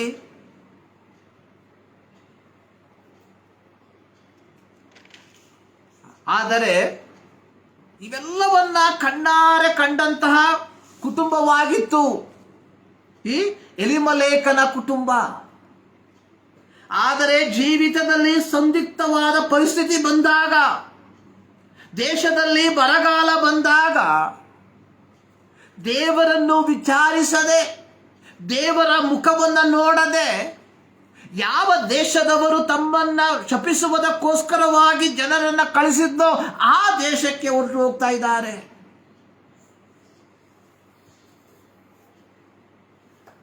ಹೋದಂತಹ ಸಂದರ್ಭದಲ್ಲಿ ಏನಾಯ್ತು? ಪ್ರಾರಂಭದಲ್ಲಿ ಎಲ್ಲ ಚೆನ್ನಾಗಿರ್ತದೆ, ಏನು ತೊಂದರೆ ಇರಲಿಲ್ಲ. ಇಬ್ಬರು ಗಂಡು ಮಕ್ಕಳು ಏನು ಮಾಡಿದ್ರು? ಮೆಹಲೋನ್ ಮತ್ತು ಕಿಲ್ಯೋನ್ ಇಬ್ಬರು ಮೋಹಾಬ್ಯ ಸ್ತ್ರೀಯರನ್ನ ಮದುವೆ ಮಾಡಿಕೊಂಡ್ರು. ಹೀಗಿರುವಾಗ ನವೋಮಿಯ ಗಂಡನಾದಂತಹ ಎಲಿಮಲೇಕನು ತೀರೋದ. ಆಕೆಯ ಇಬ್ಬರು ಗಂಡು ಮಕ್ಕಳು ತೀರೋದ್ರು. ಈಗ ವಿಧವೆಯರ ಒಂದು ಮನೆ, ವಿಧವೆಯಾದ ನವೋಮಿ, ವಿಧವೆಯಾದ ಓರ್ಫಾ, ವಿಧವೆಯಾದ ರೂತಳು. ಸೊ ಹೀಗಿರುವಾಗ ಬೆತ್ಲೆಹೇಮನನ್ನ ದೇವರು ಆಶೀರ್ವದಿಸಿದನು ಎಂಬುದಾಗಿ ಸಮಾಚಾರವನ್ನ ಕೇಳಿದಂತಹ ನವೋಮಿ ತನ್ನ ಇಬ್ಬರು ಸೊಸೆಯರಿಗೆ ಹೇಳ್ತಾ ಇದ್ದಾರೆ, ಮಕ್ಕಳೇ, ದಯವಿಟ್ಟು ನೀವು ನನ್ನನ್ನು ಬಿಟ್ಟು ನಿಮ್ಮ ಸ್ವಂತ ಊರಿಗೆ ಹೋಗಿ, ಸ್ವಂತ ಜನರ ಬಳಿಗೆ ಹೋಗಿ. ಇದನ್ನು ಕೇಳಿದ ತಕ್ಷಣ ಓರ್ಫಾ ಏನು ಮಾಡಿದ್ನು? ಅತ್ತೆಯನ್ನ, ನವೋಮಿಯನ್ನ ಗಟ್ಟಿಯಾಗಿ ಅಪ್ಪಿಕೊಂಡು ಮುದ್ದಿಟ್ಟು ತನ್ನ ಊರಿಗೆ, ತನ್ನ ತಂದೆಯ ಮನೆಗೆ, ತನ್ನ ದೇವರುಗಳ ಬಳಿಗೆ ಹೋದಳು. ಆದರೆ ರೂತಳ ಒಂದು ಜೀವನ ಶೈಲಿಯನ್ನು ನೋಡ್ರಿ. ಇಲ್ಲಿ ರೂತಳು ನವೋಮಿಗೆ ಹೇಳುವಂಥದ್ದು, ಸೊ ನಿನ್ನನ್ನು ಬಿಟ್ಟು ಹೋಗಬೇಕೆಂದು ನನ್ನನ್ನು ಒತ್ತಾಯಪಡಿಸಬೇಡ. 16ನೇ ವಾಕ್ಯದಲ್ಲಿ ನೋಡುತ್ತೇವೆ, ನೀನು ಎಲ್ಲಿ ಹೋದರೂ ನಾನು ಅಲ್ಲಿಗೆ ಬರುತ್ತೇನೆ, ನೀನು ವಾಸಿಸುವಲ್ಲೇ ನಾನು ವಾಸಿಸುತ್ತೇನೆ, ನಿನ್ನ ಜನರು ನನ್ನ ಜನರು, ನಿನ್ನ ದೇವರು ನನ್ನ ದೇವರು, ನೀನು ಸಾಯುವಲ್ಲೇ ನಾನು ಸಾಯುತ್ತೇನೆ. ಮರಣದಿಂದಲ್ಲದೆ ನಾನು ನಿನ್ನನ್ನು ಅಗಲಿದರೆ ಯೆಹೋವನು ನನಗೆ ಬೇಕಾದದನ್ನ ಮಾಡಲಿ. ನೋಡಿ, ವಿಧವೆಯಾದಂತಹ ನವೋಮಿಯನ್ನ ಬಿಟ್ಟು ಹೋಗುವುದಕ್ಕೆ ಮೋವಾಬ್ಯಳಾದ ರೂತಳು ತಯಾರಿಲ್ಲ. ಈ ನವೋಮಿಯ ಮೇಲೆ ರೂತಳಿಗೆ ಕನಿಕರ ಬರುವುದಕ್ಕೆ ಕಾರಣವಾದರೆ ಏನು? ಯೋಚನೆ ಮಾಡಿದ್ದೀರಾ ಎಂದಾದರೂ? ಅನ್ಯಳು, ಮೋವಾಬ್ಯಳು.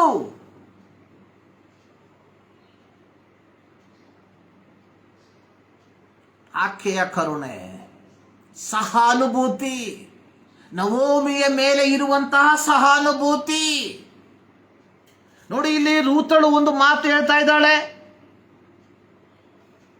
11-12 ವಾಕ್ಯದಲ್ಲಿ, ಆಕೆಯು ತನ್ನ ಮಕ್ಕಳೇ, ನೀವು ನನ್ನೊಡನೆ ಬರುವುದೇಕೆ? ಹಿಂತಿರುಗಿ ಹೋಗಿರಿ. ನನ್ನ ಗರ್ಭದಲ್ಲಿ ಬೇರೆ ಮಕ್ಕಳಿಲ್ಲವಲ್ಲ, ಮತ್ತೊಬ್ಬನನ್ನು ಮದುವೆ ಮಾಡಿಕೊಳ್ಳುವ ಪ್ರಾಯವು ನನಗೆ ದಾಟಿ ಹೋಗಿದೆ. ಆದ್ದರಿಂದ ಮಕ್ಕಳೇ, ನೀವು ಹಿಂತಿರುಗಿ ಹೋಗಿರಿ. ನೋಡಿ, ಇಲ್ಲಿ ನವೋಮಿ ತನ್ನ ಅವಸ್ಥೆಯನ್ನ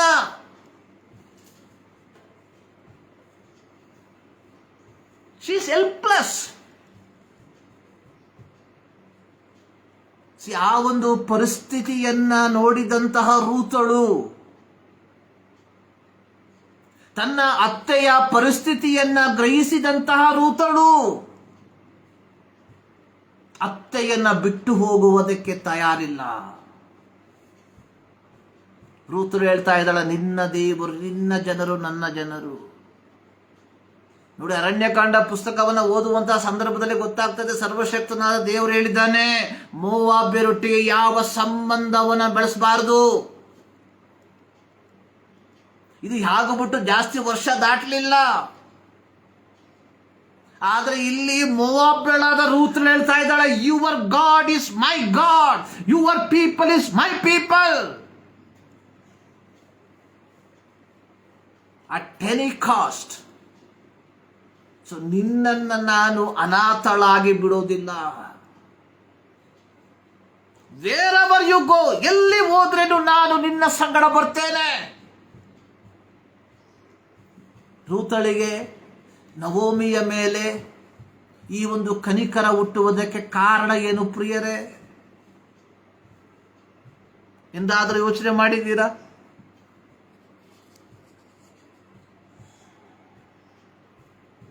ನಂತರವಾಗಿ ಅದು ಒಂದು ಭಾಗ, ರೂತಳ ಕನಿಕರ. 2ನೇ ಅಧ್ಯಾಯಕ್ಕೆ ಬರುವಂತಹ ಸಂದರ್ಭದಲ್ಲಿ ನವೋಮಿ ಮತ್ತು ರೂತಳು ಬೆತ್ಲೆಹೇಮಿಗೆ ಬಂದರು. ಬಂದಾದ ಸಂದರ್ಭದಲ್ಲಿ ಏನು, ಜವೆಗೋದಿಯನ್ನು ಕೊಯ್ಯುವಂತಹ ಕಾಲ. ಸೊ ಇಸ್ರಾಯೇಲಿಯರಲ್ಲಿ ದೇವರು ಕೊಟ್ಟಂತಹ ಒಂದು ನಿಯಮ ಅನ್ನುವಂಥದ್ದು,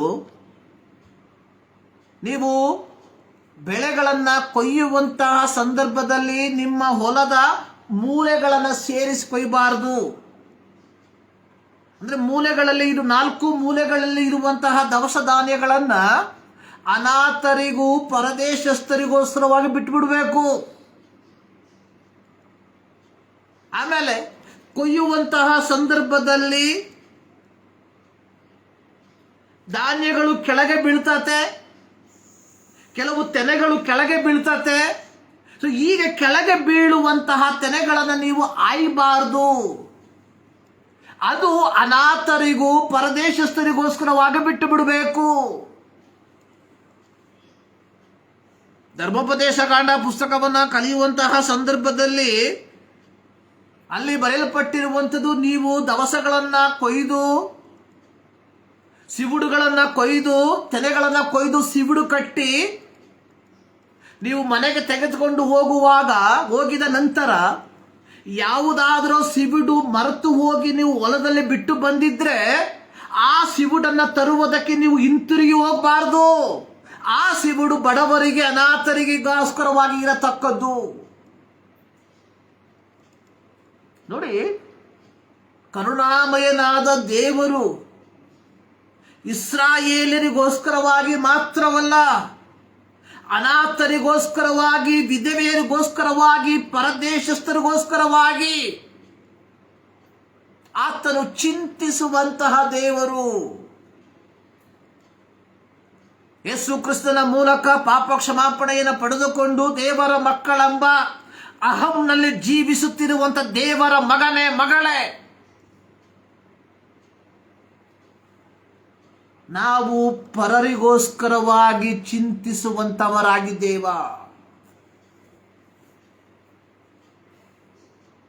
ಇದು ಕೇವಲ ಜವೆಗೋದಿ ಮಾತ್ರವಲ್ಲ.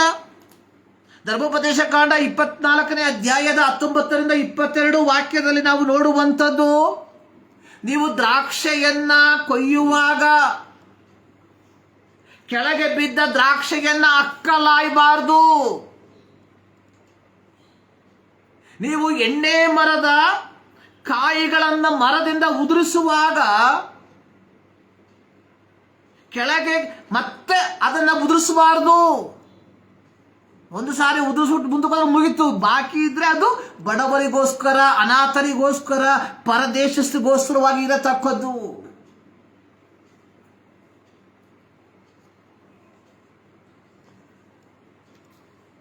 ನೋಡಿ, ಇಲ್ಲಿ ರೂತಳು ಏನು ಮಾಡಿದ್ಲು, ಅಕ್ಕಲಾಯುವುದಕ್ಕೋಸ್ಕರವಾಗಿ ಹೊರಟು ಹೋದ್ಲು. ಯಾಕಂದ್ರೆ ಬಡವರು, ಏನೂ ಇಲ್ಲ ಅವರಿಗೆ, ನಹೋಮಿಗೆ ಏನೂ ಇಲ್ಲ. ಬಂದ ಅದೇ ಸ್ಪೀಡಲ್ಲಿ ಏನು ಮಾಡಿದ್ಲು ರೂತಳು, ಏನು ಮಾಡಿದ್ಲು, ಅಕ್ಕಲಾಯುವುದಕ್ಕೆ ಹೋದ್ಲು. ಹೋದಂಥದ್ದು ಎಲ್ಲಿ, ಬೋವಜನೆಂಬ ಒಬ್ಬ ಧನವಂತನ ತೋಟಕ್ಕೆ, ಹೊಲಕ್ಕೆ. ನೋಡಿ, ಬೋವಜನು ಈಕೆಯನ್ನು ನೋಡಿ ಕೇಳ್ತಾ ಇದ್ದಾನೆ, ಯಾರು ಈಕೆ? ಆಗ ಸೇವಕ ಹೇಳ್ತಾ ಇದ್ದಾನೆ, ಈಕೆ ನವೋಮಿಯ ಸೊಸೆ. ತನ್ನ ದೇಶವನ್ನ, ತನ್ನ ದೇವರನ್ನ ಎಲ್ಲವನ್ನ ಬಿಟ್ಟು ನವೋಮಿಯ ಜೊತೆಗೆ ಇಲ್ಲಿಗೆ ಬಂದಿದ್ದಾಳೆ.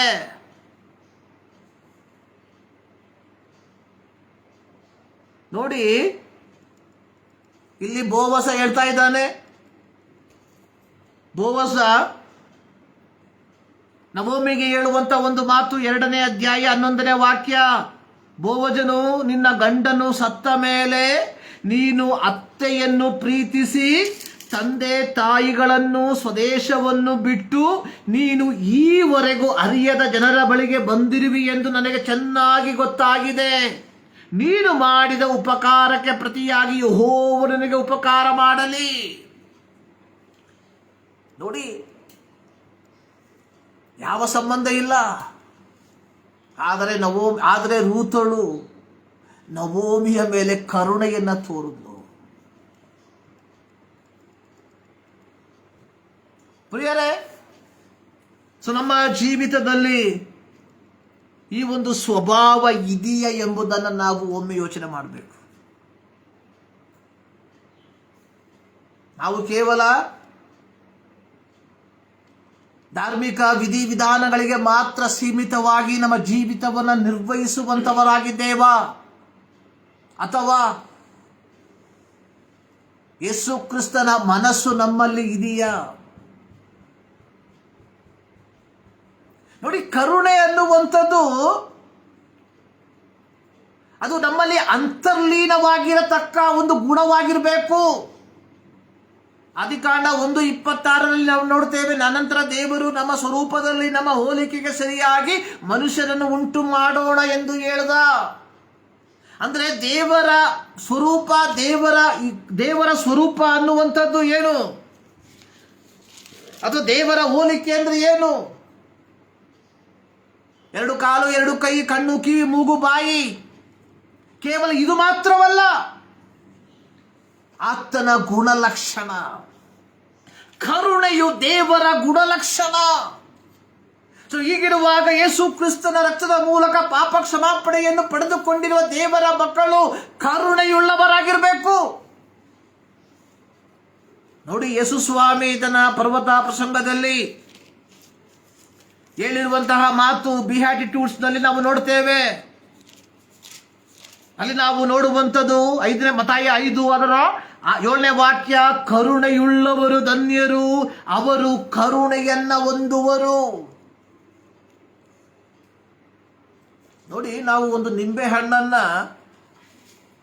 ಹೋಳು ಮಾಡಿ ಅದನ್ನ ನಾವು ಸ್ಕ್ವೀಸ್ ಮಾಡಿದ್ರೆ, ಅದು ಹಿಂಡಿದ್ರೆ ಮಾವಿನ ಜ್ಯೂಸ್ ಬರೋದಿಲ್ಲ. ಏನ್ ಬರ್ತದೆ? ನಿಂಬೆ ರಸ ಬರ್ತದೆ. ಒಂದು ಕಿತ್ತಳೆ ಹಣ್ಣನ್ನ ನಾವು ಹೋಳು ಮಾಡಿ ಸ್ಕ್ವೀಸ್ ಮಾಡಿದ್ರೆ ಏನ್ ಬರ್ತದೆ? ನಿಂಬೆ ರಸ ಬರೋದಿಲ್ಲ, ಮಾವಿನ ರಸ ಬರ್ತದೆ, ಕಿತ್ತಳೆ ರಸ ಬರ್ತದೆ. ನೀನು ನಾನು ದೈವಿಕವಾದ ಸ್ವಭಾವದಲ್ಲಿ ಸೃಷ್ಟಿಸಲ್ಪಟ್ಟಿದ್ರೆ ಕರುಣೆಯು ತಾನಾಗಿ ಬರ್ತದೆ. ನಿನ್ನಲ್ಲಿ ನನ್ನಲ್ಲಿ ಕರುಣೆ ಇಲ್ಲದ ಇದ್ರೆ ಅರ್ಥ ಏನು? ನೀನು ನಾನು ದೇವರಿಂದ ನಿಯಂತ್ರಿಸಲ್ಪಡ್ತಾ ಇಲ್ಲ ಎಂಬುದು ಆಗಿದೆ. ನೋಡಿ, ಯೋಹಾನನ ಸುವಾರ್ತೆಯಲ್ಲಿ ಯೇಸು ಸ್ವಾಮಿ ಹೇಳಿದ, ನಾನು ಜೀವವನ್ನು, ಸಮೃದ್ಧಿಯಾದ ಜೀವವನ್ನು ಕೊಡುವುದಕ್ಕೋಸ್ಕರ ಬಂದಿದ್ದೇನೆ. ಆದರೆ ಸೈತಾನನು, ಕಳ್ಳನು ಬರುವಂಥದ್ದು ಹಾಳು ಮಾಡುವುದಕ್ಕೂ ಕದಿಯುವುದಕ್ಕೂ. ಪ್ರಿಯರೇ, ನಮ್ಮಲ್ಲಿ ಸಮೃದ್ಧಿಯ ಜೀವನ, ಇತರರಿಗೆ ಕೊಡುವಂತಹ ಮನೋಭಾವ ಇಲ್ಲದೆ ಹೋದ್ರೆ ಅದರ ಅರ್ಥ ಏನು? ನಮ್ಮಲ್ಲಿ ಯೇಸು ಕ್ರಿಸ್ತನು ಇಲ್ಲ.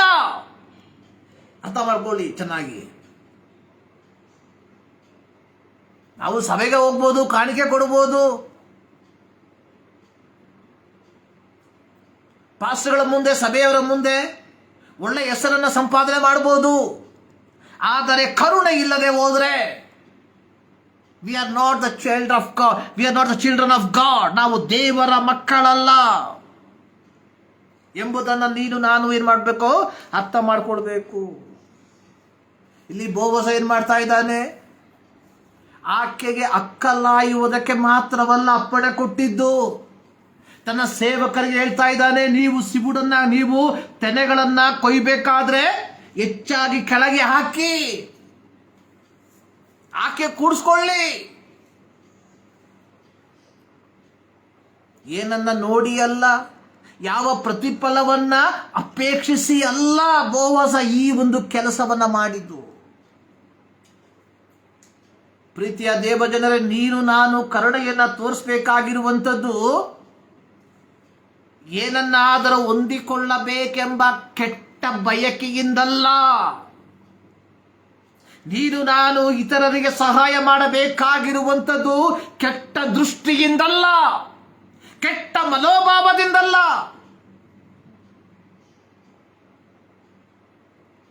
ನೋಡಿ, ಅಲ್ಲಿ ನಾವು ನೋಡುವಂತಹ ಸಂದರ್ಭದಲ್ಲಿ ಎರಡನೇ ಅಧ್ಯಾಯದಲ್ಲಿ ನೋಡುವಂತಹ ಸಂದರ್ಭದಲ್ಲಿ ಅಲ್ಲಿ ನಾವು ನೋಡುವಂಥದ್ದು, ಆಕೆ ಅದನ್ನು ಕೂಡಿಸಲಾಗಿ 17ನೇ ಅಧ್ಯಾಯದಲ್ಲಿ 30 ಸೇರು ಜವೆಗೋಧಿ ಸಿಕ್ಕಿತ್ತು. 30 ಸೇರು ಜವೆಗೋಧಿ ಆಕೆ ಅಕ್ಕಲಾಯ್ಕೊಂಡು ನಡ್ಕೊಂಡ್ಬಿಡ್ಲದು ಒಂದೇ ದಿನದಲ್ಲಿ. ಯೋಚನೆ ಮಾಡಿ,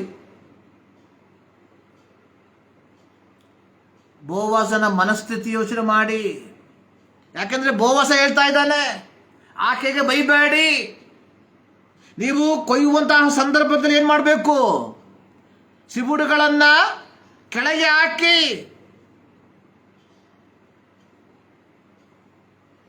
17ನೇ ವಾಕ್ಯದಲ್ಲಿ 16ನೇ ವಾಕ್ಯದ ಕಟ್ಟುಗಳಿಂದ ತೆನೆಗಳನ್ನು ಕಿತ್ತು ಹಾಕಿರಿ, ಆ ಈಕೆಯು ಕೂಡಿಸಿಕೊಳ್ಳಲಿ. ಅಂದ್ರೆ ಈಸ್ ರೆಡಿ ಟು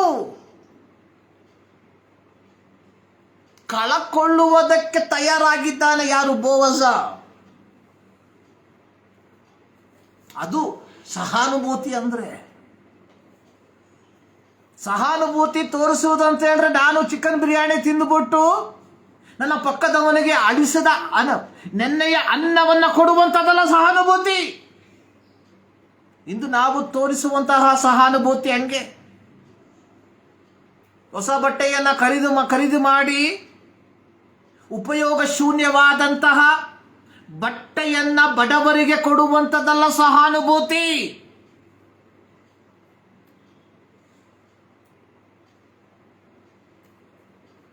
ಎರಡು 2009ರಲ್ಲಿ ನಾನು ಕೆಲವು ಮಕ್ಕಳನ್ನು ಸಾಕ್ತಾ ಇದ್ದೆ. ಸೊ ಹೀಗಿರುವಾಗ ನಾವು ಇರುವಂತಹ ಸ್ಥಳದ ಪಕ್ಕದಲ್ಲಿ ಒಂದು ಕುಟುಂಬ, ಮಲಯಾಳಿ ಕುಟುಂಬ,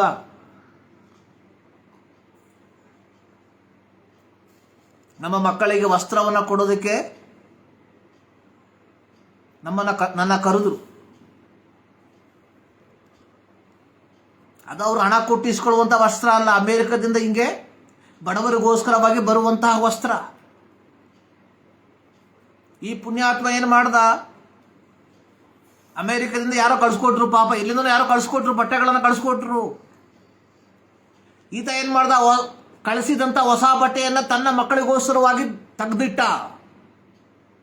ಯಾವುದೋ ಕಾಲದಲ್ಲಿ ಕಳಿಸಿದಂತಹ ವಸ್ತ್ರ ಈ ಮಕ್ಕಳು ಹಾಕಿ ಹಾಳು ಮಾಡಿ ವಾಸನೆಯಿಂದ ಕೂಡಿದ ವಸ್ತ್ರವನ್ನು ನಮಗೆ ಕೊಟ್ಟರು 2009ರಲ್ಲಿ.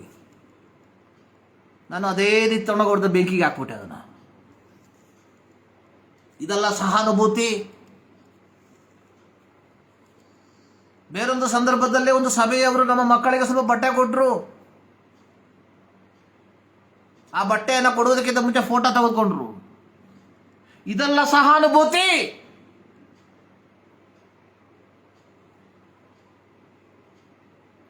ನೋಡಿ, ಈ ದಿನ ಸುವಾರ್ಥ ಭಾಗದಲ್ಲಿ ಯೇಸು ಸ್ವಾಮಿ ಒಬ್ಬ ಕುಷ್ಠರೋಗಿಯನ್ನ ಸ್ವಸ್ಥಪಡಿಸುವಂಥದ್ದನ್ನು ನೋಡ್ತೇವೆ. ಮಾರ್ಕನ ಬರೆದ ಸುವಾರ್ತೆ 1ನೇ ಅಧ್ಯಾಯದಲ್ಲಿ. ಅಲ್ಲಿ ಒಬ್ಬ ಕುಷ್ಠರೋಗಿ ಯೇಸುವಿನ ಬಳಿಗೆ ಬಂದು ಮೊಣಕಾಲೂರಿ, ನನಗೆ ಮನಸ್ಸಿದ್ದರೆ ನನ್ನನ್ನು ಶುದ್ಧ ಮಾಡಬಲ್ಲೆ ಎಂದ. ಯೇಸು ಕನಿಕರಪಟ್ಟು ಅವರನ್ನು ಮುಟ್ಟಿ ಅವರನ್ನು ಸ್ವಸ್ಥಪಡಿಸ್ತಾ, ಅದರ ವಿಚಾರವಾಗಿ ನಾನು ಆಮೇಲೆ ಮಾತಾಡ್ತೇನೆ. ಅಲ್ಲಿ ಯೇಸು ಹೇಳುವಂಥದ್ದು ನೋಡು. ಯೇಸು ಅವನಿಗೆ 44ನೇ ವಾಕ್ಯ,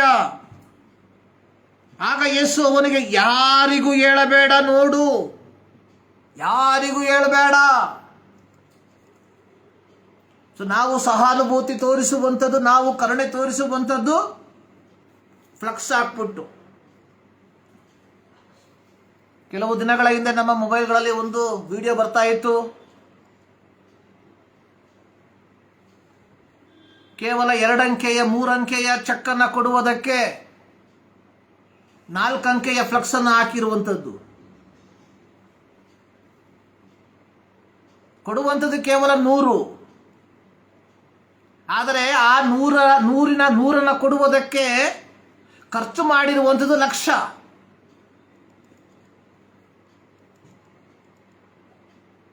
ಇದು ಕ್ರೈಸ್ತತ್ವದಲ್ಲಿ ನಡೆಯುತ್ತಿರುವಂತಹ ನೈಜ ಘಟನೆಗಳು.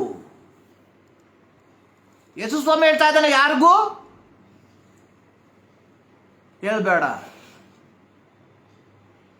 ಸಹಾನುಭೂತಿ ಎನ್ನುವಂಥದ್ದು ಜಗ್ಗಜಹಿರಾಗಿ ಮಾಡುವಂಥದ್ದಲ್ಲ. ನೋಡಿ, ಆದದಲ್ಲಿ ಯೇಸು ಸ್ವಾಮಿ ಮತ್ತಾಯನ ಸುವಾರ್ತೆಯಲ್ಲಿ ಹೇಳ್ತಾ ಇದ್ದಾನೆ 6ನೇ ಅಧ್ಯಾಯದಲ್ಲಿ. ನೀನು ಪ್ರಾರ್ಥನೆ ಮಾಡುವಾಗ ಕಪಟಿಗಳ ಹಾಗೆ ಮಾಡಬೇಡ. ಪ್ರತ್ಯೇಕವಾಗಿ 2026 ಲೆಂಟ್ ದಿನಗಳಲ್ಲಿ ನಾವು ಉಪವಾಸದಲ್ಲಿ ಪ್ರಾರ್ಥನೆಯಲ್ಲಿ ಕಳೆಯುತ್ತಿರುವಂತಹ ಸಂದರ್ಭದಲ್ಲಿ ಯೇಸು ಸ್ವಾಮಿ ಹೇಳಿದ ಈ ಮಾತುಗಳನ್ನು ಮನನ ಮಾಡಿಕೊಳ್ಳ್ರಿ. ನೀನು ಪ್ರಾರ್ಥನೆ ಮಾಡುವಾಗ ಕಪಟಿಗಳ ಹಾಗೆ ಮಾಡಬೇಡ. 2ನೇ ವಾಕ್ಯದಲ್ಲಿ ನೀನು ಧರ್ಮ ಕೊಡುವಾಗ ಜನರಿಂದ ಉಗಳಿಸಿಕೊಳ್ಳುವುದಕ್ಕೆ ಕಪಟಿಗಳ ಹಾಗೆ ಮಾಡಬೇಡ. ನೀನು ಉಪವಾಸ ಮಾಡುವಾಗ ಕಪಟಿಗಳ ಹಾಗೆ ಮಾಡಬೇಡ. ನೀನು ದಾನ ಧರ್ಮ ಕೊಡುವಂಥದ್ದು ನಿನಗೆ ಮಾತ್ರ ಗೊತ್ತಿರಲಿ. ನೀನು ಪ್ರಾರ್ಥನೆ ಮಾಡುವಂಥದ್ದು ನಿನಗೆ ಮಾತ್ರ ಗೊತ್ತಿರಲಿ. ನೀನು ಉಪವಾಸ ಮಾಡುವಂಥದ್ದು ನಿನಗೆ ಮಾತ್ರ ಗೊತ್ತಿರಲಿ. ಬೇರೆಯವನಿಗೆ ಇದು ಗೊತ್ತಾಗಬಾರ್ದು. ಇವತ್ತು ನಾವು ಫ್ಲೆಕ್ಸ್ ಆಗ್ತೇವೆ 40 ದಿನ ಉಪವಾಸ. ಇವರು ದೇವರ ಕಡೆಯವರಲ್ಲ, ಇವರು ಸೈತಾನನ ಕಡೆಯವರು. ಇವರು ದಯವಿಟ್ಟು ಇವರ ಹಿಂದೆ ಹೋಗಬೇಡಿ. ನಿಮ್ಮ ಹಣವನ್ನು ವ್ಯಯ ಮಾಡ್ಕೊಂಬೇಡ್ರಿ. ಇವರ ಹಿಂದೆ ಹೋಗಿ ನೀವು ನರಕಕ್ಕೆ ಪಾತ್ರರಾಗಬೇಡ್ರಿ.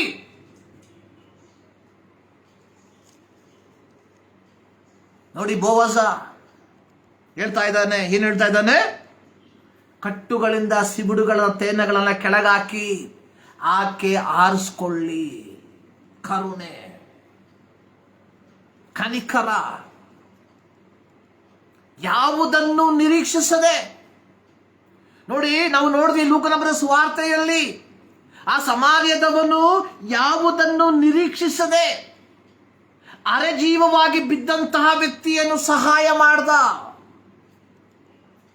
ರೂತಳು ಯಾವುದನ್ನು ನಿರೀಕ್ಷಿಸದೆ ನವೋಮಿಯೊಟ್ಟಿಗೆ ತನ್ನ ದೇಶವನ್ನ, ತನ್ನ ತಂದೆಯ ಮನೆಯನ್ನ, ತನ್ನ ದೇವತೆಗಳನ್ನ ಬಿಟ್ಟು ಬೆತ್ಲೆಹೇಮಿಗೆ ಬಂದಳು. ಬೋವಜ ಯಾವುದನ್ನು ನಿರೀಕ್ಷಿಸದೆ ಹೇಳ್ತಾ ಇದ್ದಾನೆ, ಆಕೆಗೆ ಕೊಡ್ರಿ, ಆಕೆ ಆಯ್ದುಕೊಳ್ಳಲಿ, ಆಕೆ ಆರಿಸಿಕೊಳ್ಳಲಿ, ಆಕೆಗೆ ಬೈಬೇಡ್ರಿ. ಇದು ಸಹಾನುಭೂತಿ, ಇದು ಕನಿಕರ. ನನ್ನನ್ನು ಕೇಳುವ ಪ್ರಿಯ ದೇವಜನರೇ, ಈ ಕನಿಕರ ನಮ್ಮಲ್ಲಿ ಇದೆಯಾ?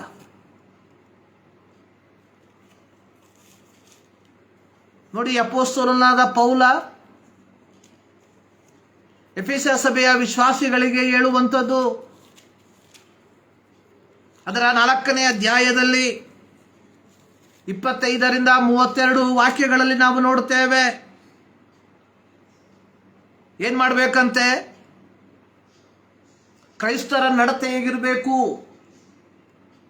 ಕ್ರೈಸ್ತರ ನಡತೆ ಆದ ಕಾರಣ ಸುಳ್ಳಾಡುವುದನ್ನು ಬಿಟ್ಟು ಪ್ರತಿಯೊಬ್ಬನು ತನ್ನ ನೆರೆಯವನ ಸಂಗಡ ಸತ್ಯವನ್ನೇ ಆಡಲಿ. ಸುಳ್ಳಾಡಬಾರ್ದು. ನಾವು ಬಾಯಿ ತೆಗೆದ್ರೆ ಸುಳ್ಳೇ ಹೇಳೋದು. ನಾವು ಮನೆಯಿಂದ ಹೊರಟಿರ್ತೇವೆ ಎಲ್ಲರೂ ಹೋಗಕ್ಕೆ, so we know where to go, ಏನಕ್ಕೆ ಹೋಗ್ತಾ ಇದ್ದೇವೆ ಎಂಬುದು ನಮಗೆ ಚೆನ್ನಾಗಿ ಗೊತ್ತು. ಆಗ ಮಧ್ಯದಲ್ಲಿ ಯಾರಾದರೂ ಬರ್ತಾರೆ, ಎಲ್ಲಪ್ಪ ಹೋಗ್ತೇವೆ, ಇಲ್ಲೇ ಹೋಗ್ತಾ ಇದ್ದೀನಿ. ಸುಳ್ಳಾಡಬಾರ್ದು.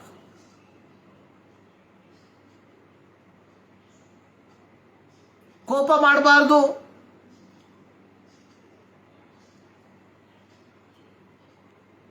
ನೋಡಿ, ಅನೇಕ ವಿಚಾರಗಳನ್ನು ಇಲ್ಲಿ ನಾವು ಹೇಳುವಂಥದ್ದಾಗಿ ನಾವು ನೋಡ್ತೇವೆ. ಮುಂದುವರೆಸಿ ಇಲ್ಲಿ ಪೌಲನು ಹೇಳ್ತಾ ಇದ್ದಾನೆ ಅದರ 32ನೇ ವಾಕ್ಯದಲ್ಲಿ, ಒಬ್ಬರಿಗೊಬ್ಬರು ಉಪಕಾರಿಗಳಾಗಿಯೂ ಕರುಣೆಯುಳ್ಳವರಾಗಿಯೂ ಕ್ಷಮಿಸುವವರಾಗಿಯೂ ಇರ್ರಿ. ನೋಡಿ, ಕ್ರೈಸ್ತರಾದ ನಾವುಗಳು ಕರುಣೆಯುಳ್ಳವರಾಗಿರ್ಬೇಕು, ಸಹಾನುಭೂತಿಯುಳ್ಳವರಾಗಿರ್ಬೇಕು.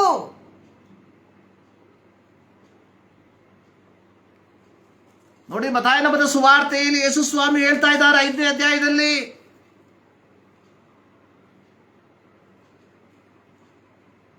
ನೀವು ಇತರರ ತಪ್ಪುಗಳನ್ನು ಕ್ಷಮಿಸದೆ ಹೋದರೆ, 6ನೇ ಅಧ್ಯಾಯದಲ್ಲಿ ನೀವು ಜನರ ತಪ್ಪುಗಳನ್ನು ಕ್ಷಮಿಸದೆ ಹೋದರೆ ನಿಮ್ಮ ತಂದೆಯು ನಿಮ್ಮ ತಪ್ಪುಗಳನ್ನು ಕ್ಷಮಿಸೋದಿಲ್ಲ.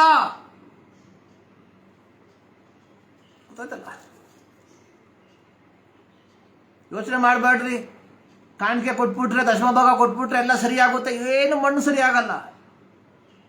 ಅಂಟಿಲ್ ಅಂಡ್ ಅನ್ಲೆಸ್ ಎಲ್ಲಿ ತನಕ ನೀನು ಸರಿಯಾಗೋದಿಲ್ವೋ ಅಲ್ಲಿ ತನಕ ಏನು ಸರಿಯಾಗೋದಿಲ್ಲ. ನೋಡಿ, ನಾವು ಉಪಕಾರಿಗಳಾಗಿ, ಕರುಣೆಯುಳ್ಳವರಾಗಿ, ಕ್ಷಮಿಸುವವರಾಗಿ ಇರಬೇಕಾದ್ರೆ ನಾವೇನು ಮಾಡಬೇಕು? ನಾನು ಪ್ರಾರಂಭದಲ್ಲಿ ಹೇಳಿದೆ, ನಮ್ಮಲ್ಲಿರುವಂತಹ ದ್ವೇಷ, ನಮ್ಮಲ್ಲಿರುವಂತಹ ಕೋಪ, ನಮ್ಮಲ್ಲಿರುವಂತಹ ಕ್ರೋಧ, ನಮ್ಮಲ್ಲಿರುವಂತಹ ಕಲಹ, ನಮ್ಮಲ್ಲಿರುವಂತಹ ದೂಷಣೆ, ನಮ್ಮಲ್ಲಿರುವಂತಹ ದುಷ್ಟತನವನ್ನು ತೆಗೆದುಹಾಕಬೇಕು. ಆಗ ಮಾತ್ರ ನಮಗೆ ಸಹಾನುಭೂತಿ ತೋರ್ಸಕ್ಕೆ ಸಾಧ್ಯ.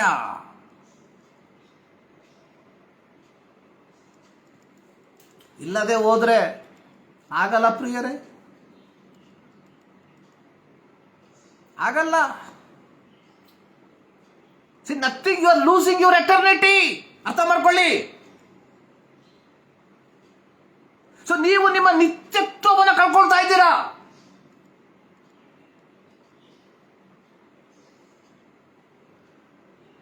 ಕರುಣೆ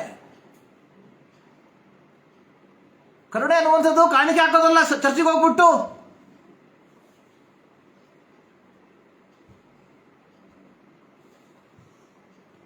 ಯಾಕೋಬ ತನ್ನ ಪತ್ರಿಕೆಯಲ್ಲಿ ಬರೆದಿದ್ದಾನೆ, ಒಬ್ಬ ಸಹೋದರನು ಅಥವಾ ಸಹೋದರಿಯು ವಸ್ತ್ರವಿಲ್ಲದೆ, ಆಹಾರವಿಲ್ಲದೆ ನಿನ್ನ ಬಳಿಗೆ ಬಂದಾಗ ನೀನು ಅವರಿಗೆ ಬೆಂಕಿ ಕಾಯಿಸ್ಕೋ, ಹೊಟ್ಟೆ ತುಂಬಿಸ್ಕೋ ಅಂತ ಹೇಳಿ ಬರೀ ಮಾತನ್ನು ಹೇಳಿದರೆ ಯಾವ ಪ್ರಯೋಜನವೂ ಇಲ್ಲ.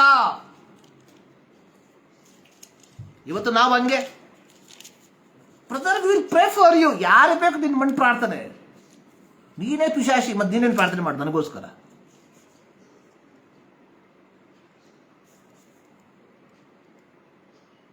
ಯಾಕೋಬ 2, ಒಬ್ಬ ಸಹೋದರನಿಗೆ ಇಲ್ಲೊಬ್ಬ ಸಹೋದರಿಗೆ ಬಟ್ಟೆಯು ಆ ದಿನದ ಆಹಾರವೂ ಇಲ್ಲದೆ ಇರುವಾಗ ನಿಮ್ಮಲ್ಲಿ ಒಬ್ಬನು ಅವರಿಗೆ ದೇಹಕ್ಕೆ ಬೇಕಾದದನ್ನು ಕೊಡದೆ ಸಮಾಧಾನದಿಂದ ಹೋಗಿರ್ರಿ, ಬೆಂಕಿ ಕಾಯಿಸ್ಕೊಳ್ಳಿ, ಹೊಟ್ಟೆ ತಿನ್ನಿಸ್ಕೊಳ್ಳಿ ಎಂಬ ಬರೀ ಮಾತು ಹೇಳಿದರೆ ಪ್ರಯೋಜನವೇನು? ಕ್ರಿಯೆಗಳಿಲ್ಲದರೆ ನಂಬಿಕೆಯು ಜೀವವಿಲ್ಲದ್ದು. ಕ್ರಿಯೆ ಇಂಪಾರ್ಟೆಂಟ್.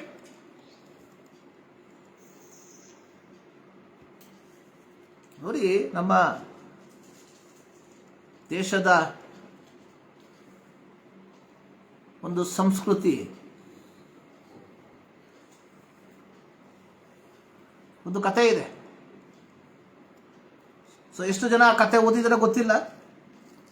ಸೊ ನಾನು ನನ್ನ 1ನೇ ತರಗತಿಯಲ್ಲಿ ಓದಿರುವಂಥ ಕತೆ ಅದು.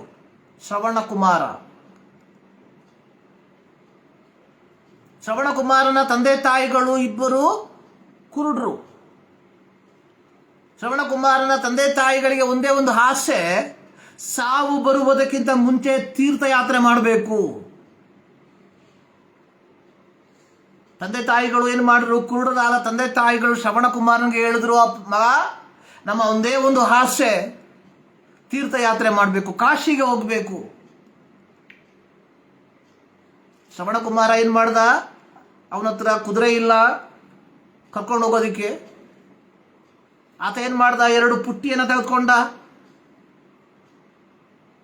2 ಪುಟ್ಟಿಯನ್ನು ತೆಗೆದುಕೊಂಡು ಮಧ್ಯದಲ್ಲಿ ಒಂದು ಕಂಬ, ಒಂದು ಕೋಲನ್ನು ಸಿಗಿಸಿ ತಕ್ಕಡಿಯ ರೀತಿಯಲ್ಲಿ ಮಾಡಿಕೊಂಡು ತನ್ನ ತಂದೆ ತಾಯಿಗಳನ್ನ ಆ ಪುಟ್ಟಿಯಲ್ಲಿ ಕುಳ್ಳಿರಿಸಿಕೊಂಡು ತನ್ನ ಹೆಗಲ ಮೇಲೆ ಹೊತ್ತುಕೊಂಡು ಹೋದ ತೀರ್ಥಯಾತ್ರೆಗೆ. ಇವತ್ತು ನಾವೇನ್ ಮಾಡ್ತೀವಿ? ಇವತ್ತು ಭಾರ ತಂದೆ ತಾಯಿಗಳು ಮಕ್ಕಳಿಗೆ. ಅಲ್ಲೆಲ್ಲಿಯ ಸ್ತೋತ್ರ, ಲಕ ಲಕ ಲಕ.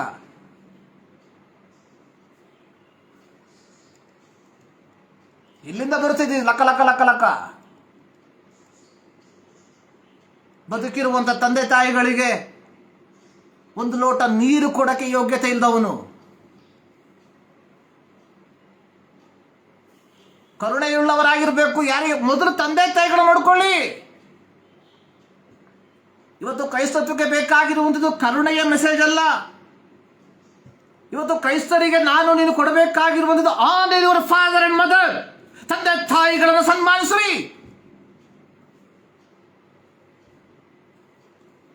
ಕನ್ನಡದಲ್ಲಿ ಒಂದು ಗಾದೆ ಹೇಳ್ತಾರೆ. ನಮ್ಮ ಭದ್ರಾವತಿಯಲ್ಲಿ ಲಾರಿಗಳ ಹಿಂದೆ ಒಂದು ಮಾತು ಒಂದು ಪದ ಬರೆದಿಡ್ತಾ ಇದ್ರು. ಮುತ್ತು ಕೊಡುವವಳು ಬಂದಾಗ ತುತ್ತು ಕೊಟ್ಟವಳನ್ನು ಮರೆಬೇಡ.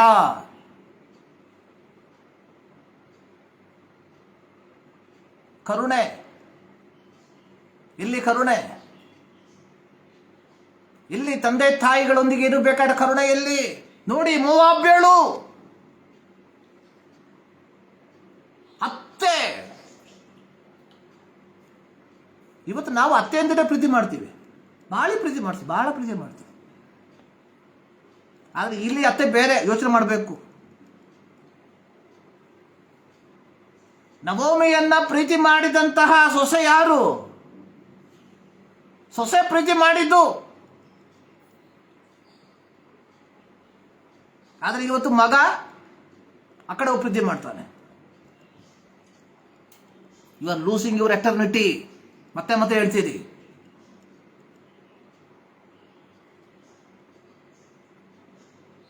ನವೋಮಿ ರೂತಳು ಯಾರು? ಮೋವಾಬ್ಯಳು. ಆಕೆಗೆ ಏನು ಬಂದು ಕೇಡು ನವೋಮಿಯನ್ನ ಪ್ರೀತಿ ಮಾಡೋದಕ್ಕೆ? ಕಂಪ್ಯಾಷನ್, ಕನಿಕರ.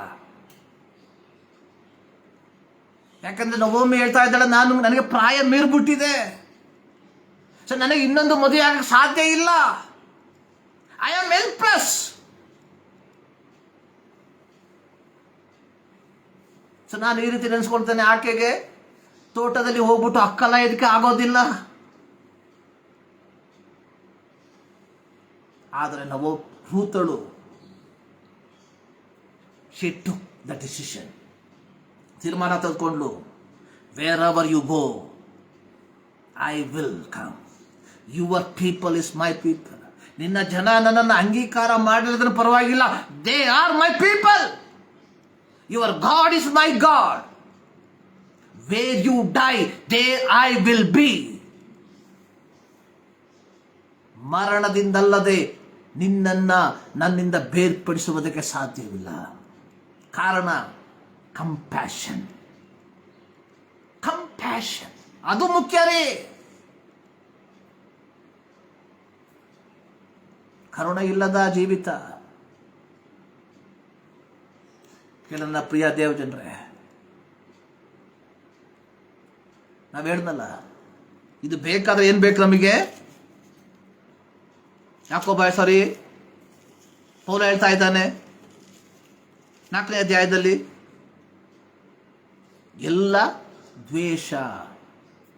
ಯಾರ ಮೇಲೆ ದ್ವೇಷ? ಯಾರ ಮೇಲೆ ದ್ವೇಷ?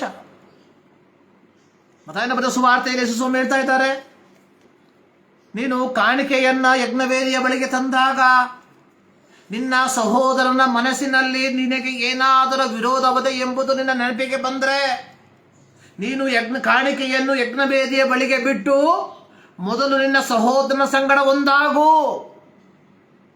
ಆಮೇಲೆ ಬಂದು ಕಾಣಿಕೆ ಕೊಡು. ಆವಾಗಲೇ ನಿನ್ನ ಕಾಣಿಕೆ ದೇವರು ಅಂಗೀಕಾರ ಮಾಡುವಂಥದ್ದು. ಇಲ್ಲದೆ ಹೋದ್ರೆ ನೀನು ಕೊಡುವಂತಹ ಕಾಣಿಕೆಯನ್ನ ನಿನ್ನ ಸಭಾ ಪಾಸ್ಟ್ರು ಅವನು ಸಾಕುವಂತ ನಾಯಿಗೆ ಬಿಸ್ಕೆಟ್ ಇಸ್ಕೊಡ್ತಾನೆ. ಮರಿಬೇಡ. ನೀನು ಕೊಡುವಂತಹ ಕಾಣಿಕೆ ದೇವರಿಗೆ ಮೆಚ್ಚುಗೆಯಾಗಿ ಮಾರ್ಪಡಬೇಕಾದ್ರೆ ಮೊದಲು ನೀನು ಸರಿಯಾಗು. ಮೊದಲು ನೀನು ಮಾನಸಾಂತರ ಪಡು. ಮೊದಲು ತಂದೆ ತಾಯಿಗೆ ಕರುಣೆ ತೋರಿಸು. ಇಲ್ಲದೆ ಹೋದ್ರೆ ನಿನ್ನ ಸಭೆ ಪಾಸ್ಟ್ರು ಅವನು ಸಾಕುವಂತ ನಾಯಿಗೆ ನೀನು ಕೊಡುವಂತಹ ಹಣದಲ್ಲಿ ಬಿಸ್ಕೆಟ್ ಇಸ್ಕೊಡ್ತಾನೆ. ಇವತ್ತು ಅದೇ ನಡೀತಾ ಇದೆ ಇವತ್ತು ನಮ್ಮ ಕ್ರೈಸ್ತ ಲೋಕದಲ್ಲಿ. ಬಿಟ್ಬಿಡ್ರಿ. ನಾನು ಅದೇ ಹೇಳುದು, ಬಿಟ್ಬಿಡ್ರಿ. ಯಾಕೆ ಬೇಕು? ಹೆಂಗಿದ್ರೆ ಮೇಲಕ್ಕೆ ಹೋಗಲ್ಲ. ಮತ್ತೆ ಯಾಕೆ ಇವ್ರು ಕೂಡ ದುಡ್ಡು ಕೊಡ್ತೀರಾ? ಸುಮ್ಮನೆ ನಾರ್ಮಲ್ ಆಗಿ ಬದುಕ್ಬಿಡಿ. ಚರ್ಚು ಬೇಡ, ಮಣ್ಣು ಬೇಡ, ಮಕ್ಕಳು ಬೇಡ. ಅಟ್ಲೀಸ್ಟ್ ಸಂಪಾದನೆ ಮಾಡೋ ದುಡ್ಡಾದ್ರೆ ಲಾಭ ಬರುತ್ತೆ ನಿಮಗೆ. ಇವ್ರಿಗೆ ಕೊಡೋದ್ರಿಂದ ಏನು ಉಪಯೋಗ ಇಲ್ಲ. ಚೆನ್ನಾಗಿ ಅರ್ಥ ಮಾಡ್ಕೊಳ್ಳಿ. ರೂತಳು ಮೋವಾಬ್ಯಳು. ಬೋವಾಜ ಯಾರಿಗೆ ಕಣ್ಣು ನೋಡಿ, ಮೋವಾಬ್ಯಳಾದ ರೂತಳು ಯಹೂದ್ಯಳಾದ ರೂತಳಿಗೆ ಕರುಣೆ ತೋರಿಸಲು. ಮೋವಾಬ್ಯಳಾದ ರೂತಳು ಯಹೂದ್ಯಳಾದ ನವೋಮಿಗೆ ಕರುಣೆ ತೋರಿಸಿದಳು.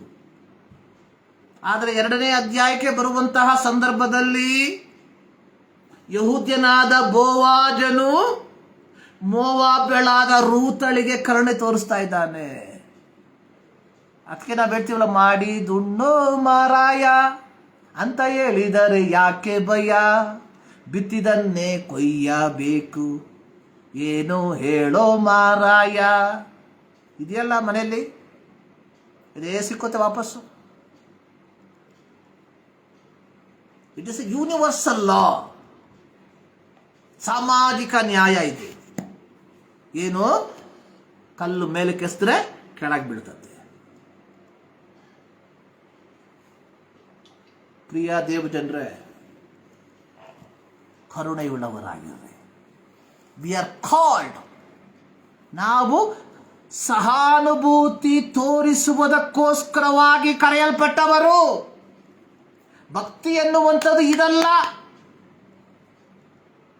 ಭಕ್ತಿ ಎನ್ನುವಂಥದ್ದು ಆಲಯಕ್ಕೆ ಹೋಗುವಂಥದ್ದಲ್ಲ. ಭಕ್ತಿ ಎನ್ನುವಂಥದ್ದು ಸಂಡೇ ಸ್ಕೂಲ್ಗೆ ಹೋಗುವಂಥದ್ದಲ್ಲ. ಭಕ್ತಿ ಎನ್ನುವಂಥದ್ದು PFPಗೆ ಹೋಗುವಂಥದ್ದಲ್ಲ. ಭಕ್ತಿ ಎನ್ನುವಂಥದ್ದು ಕನ್ವೆನ್ಷನ್ಗೆ ದುಡ್ಡು ಕೊಡುವಂಥದ್ದಲ್ಲ. ಭಕ್ತಿ ಎನ್ನುವಂಥದ್ದು ಕಾಣಿಕೆ ಕೊಡುವಂಥದ್ದಲ್ಲ. ಭಕ್ತಿ ಎನ್ನುವಂಥದ್ದು ಸಭೆ ಕಟ್ಟುವುದಕ್ಕೆ ಹಣ ಕೊಡುವಂಥದ್ದಲ್ಲ. ಎಲ್ಲ ಬೋಗಸು. ಭಕ್ತಿ ಎನ್ನುವಂಥದ್ದು ಕರುಣೆ ತೋರಿಸುವಂಥದ್ದು. ಭಕ್ತಿ ಎನ್ನುವಂಥದ್ದು ತಂದೆ ತಾಯಿಗಳನ್ನು ಸನ್ಮಾನಿಸುವಂಥದ್ದು. ಭಕ್ತಿ ಎನ್ನುವಂಥದ್ದು ವಿಧೇಯಳಾಗುವಂಥದ್ದು. ಭಕ್ತಿ ಎನ್ನುವಂಥದ್ದು ಪ್ರೀತಿಸುವಂಥದ್ದು. ಇದು ಭಕ್ತಿ.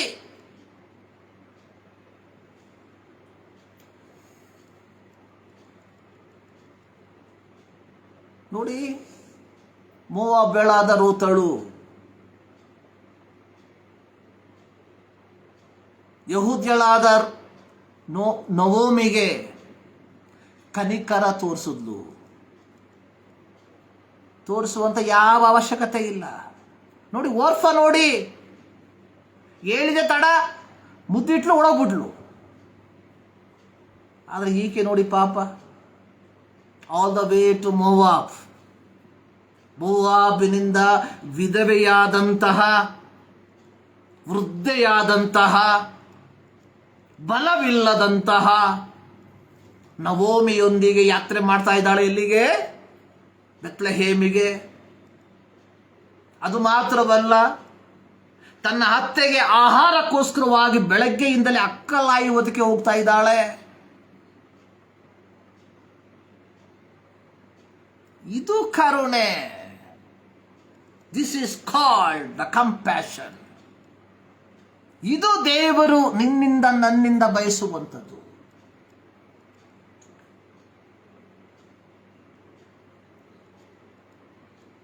ನೋಡಿ, ಯೇಸು ಸ್ವಾಮಿಯ ಬಳಿಗೆ ಬಂದ ಕುಷ್ಠರೋಗಿ ಹೇಳ್ತಾ ಇದ್ದಾನೆ, ನಿನಗೆ ಮನಸ್ಸಿದ್ದರೆ ನನ್ನನ್ನು ಶುದ್ಧ ಮಾಡಬಲ್ಲೆ. ಯೇಸು ಏನ್ ಮಾಡ್ದ? ಈ ಟಚ್. ಮುಟ್ಟಬಾರದ ವ್ಯಕ್ತಿಯನ್ನು ಯೇಸು ಸ್ವಾಮಿ ಮುಟ್ಟದ. ಮೋಶೆಯ ಧರ್ಮಶಾಸ್ತ್ರದ ಪ್ರಕಾರ ಕುಷ್ಠರೋಗಿಯನ್ನು ಮುಟ್ಟಿದ್ರೆ ಅವನು ಅಶುದ್ಧನಾಗ್ತಾನೆ. 7 ದಿನಗಳ ಮಟ್ಟಿಗೆ ಅವನು ಪಾಳೆಯದ ಹೊರಗೆ ಇರಬೇಕು. ಕುಷ್ಠರೋಗ ಅನ್ನುವಂಥದ್ದು ಯಹೂದ್ಯರ ದೃಷ್ಟಿಯಲ್ಲಿ ದೇವರ ಶಾಪ.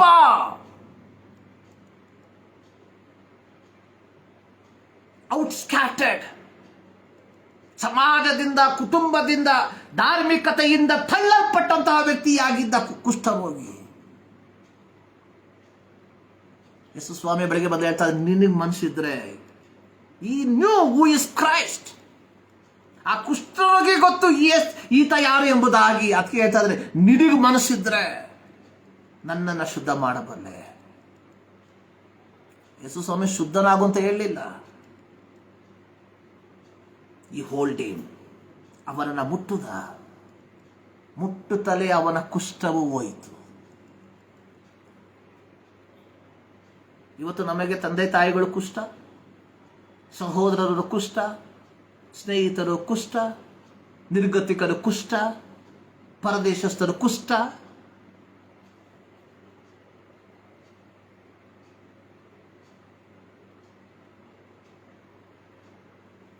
ಯೋಚನೆ ಮಾಡಿ, ಎಲ್ಲ ಕುಷ್ಠ. ಗಂಡ ಕುಷ್ಠ, ಗಂಡನ ಹೆಂಡತಿ ಕುಷ್ಠ, ಗಂಡ ಹೆಂಡತಿಗೆ ಮಕ್ಕಳು ಕುಷ್ಠ, ಮಕ್ಕಳಿಗೆ ತಂದೆ ತಾಯಿಗಳ ಕುಷ್ಠ, ಸೊಸೆಗೆ ಅತ್ತೆ ಮಾವ ಕುಷ್ಠ.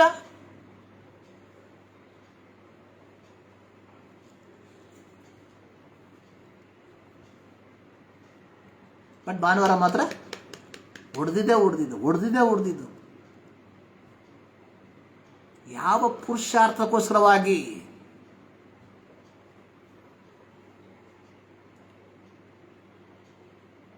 ಪ್ರಿಯ ದೇವ ಜನರೇ,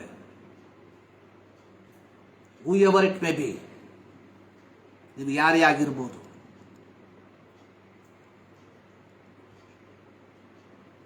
ಕರ್ತನು ಬಯಸುವಂಥದ್ದು ನೀನು ನಾನು ಕರುಣೆಯನ್ನು ತೋರಿಸಬೇಕು. ಮೊದಲು ಕುಟುಂಬದಲ್ಲಿ ತೋರಿಸಿ, ಆಮೇಲೆ ಸಮಾಜಕ್ಕೆ ಹೋಗೋಣ.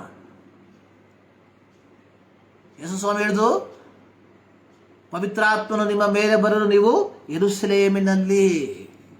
ಮೊದಲು ಕುಟುಂಬದಲ್ಲಿ ಕರುಣೆ ತೋರಿಸಿ, ಗಂಡನಿಗೆ ಕರುಣೆ ತೋರಿಸಿ, ಹೆಂಡತಿಗೆ ಕರುಣೆ ತೋರಿಸಿ, ಮಕ್ಕಳಿಗೆ ಕರುಣೆ ತೋರಿಸಿ, ತಂದೆ ತಾಯಿಗಳಿಗೆ ಕರುಣೆ ತೋರಿಸಿ, ಅಜ್ಜ ಅಜ್ಜಿಯರಿಗೆ ಕರುಣೆ ತೋರಿಸಿ, ದೊಡ್ಡಪ್ಪ ಚಿಕ್ಕಪ್ಪ ಮತ್ತೆ ಮಾವ ಎಲ್ರಿಗೂ ಕರುಣೆ ತೋರಿಸಿ ಮೊದಲು.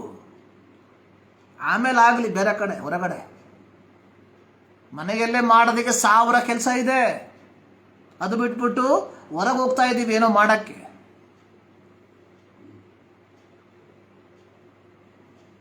ಕರುಣೆಯುಳ್ಳವರು ಧನ್ಯರು, ಅವರು ಕರುಣೆಯನ್ನ ಹೊಂದುವರು. ಸೊ ನೀನು ನಾನು ಕರುಣೆಯನ್ನ ದೇವರಿಂದ ಹೊಂದಿಕೊಳ್ಳಬೇಕಾದ್ರೆ ಮೊದಲು ನಾವು ಕರುಣೆಯುಳ್ಳವರಾಗಿರಬೇಕು. ಪ್ರಾರ್ಥನೆ ಮಾಡೋಣ. ಸರ್ವಶಕ್ತರಾದ ದೇವರೇ, ಮತದಾವರ್ತಿ ನಮ್ಮನ್ನೇ ನಿಮ್ಮ ಸನ್ನಿಧಾನಕ್ಕೆ ಸಮರ್ಪಿಸ್ತಾ ಇದ್ದೇವೆ. ನಿಮ್ಮ ವಾಕ್ಯಕ್ಕಾಗಿ ಸ್ತೋತ್ರ, ನಮ್ಮ ಸಂಗಡ ಮಾತನಾಡಿದಕ್ಕಾಗಿ ಸ್ತೋತ್ರ. ನಿಮ್ಮ ಸದ್ವರ್ತಮಾನವನ್ನು ನಮಗೆ ತಿಳಿಯಪಡಿಸಿದ್ದಕ್ಕಾಗಿ ಸ್ತೋತ್ರ. ಕರುಣೆಯುಳ್ಳವರು ಧನ್ಯರು, ಅವರು ಕರುಣೆಯನ್ನು ಹೊಂದುತ್ತಾರೆ ಸ್ವಾಮಿ. ದೇವರೇ, ನಮ್ಮಲ್ಲಿ ಕರುಣೆಯ ಮನೋಭಾವವನ್ನು ಕೊಡು ಸ್ವಾಮಿ.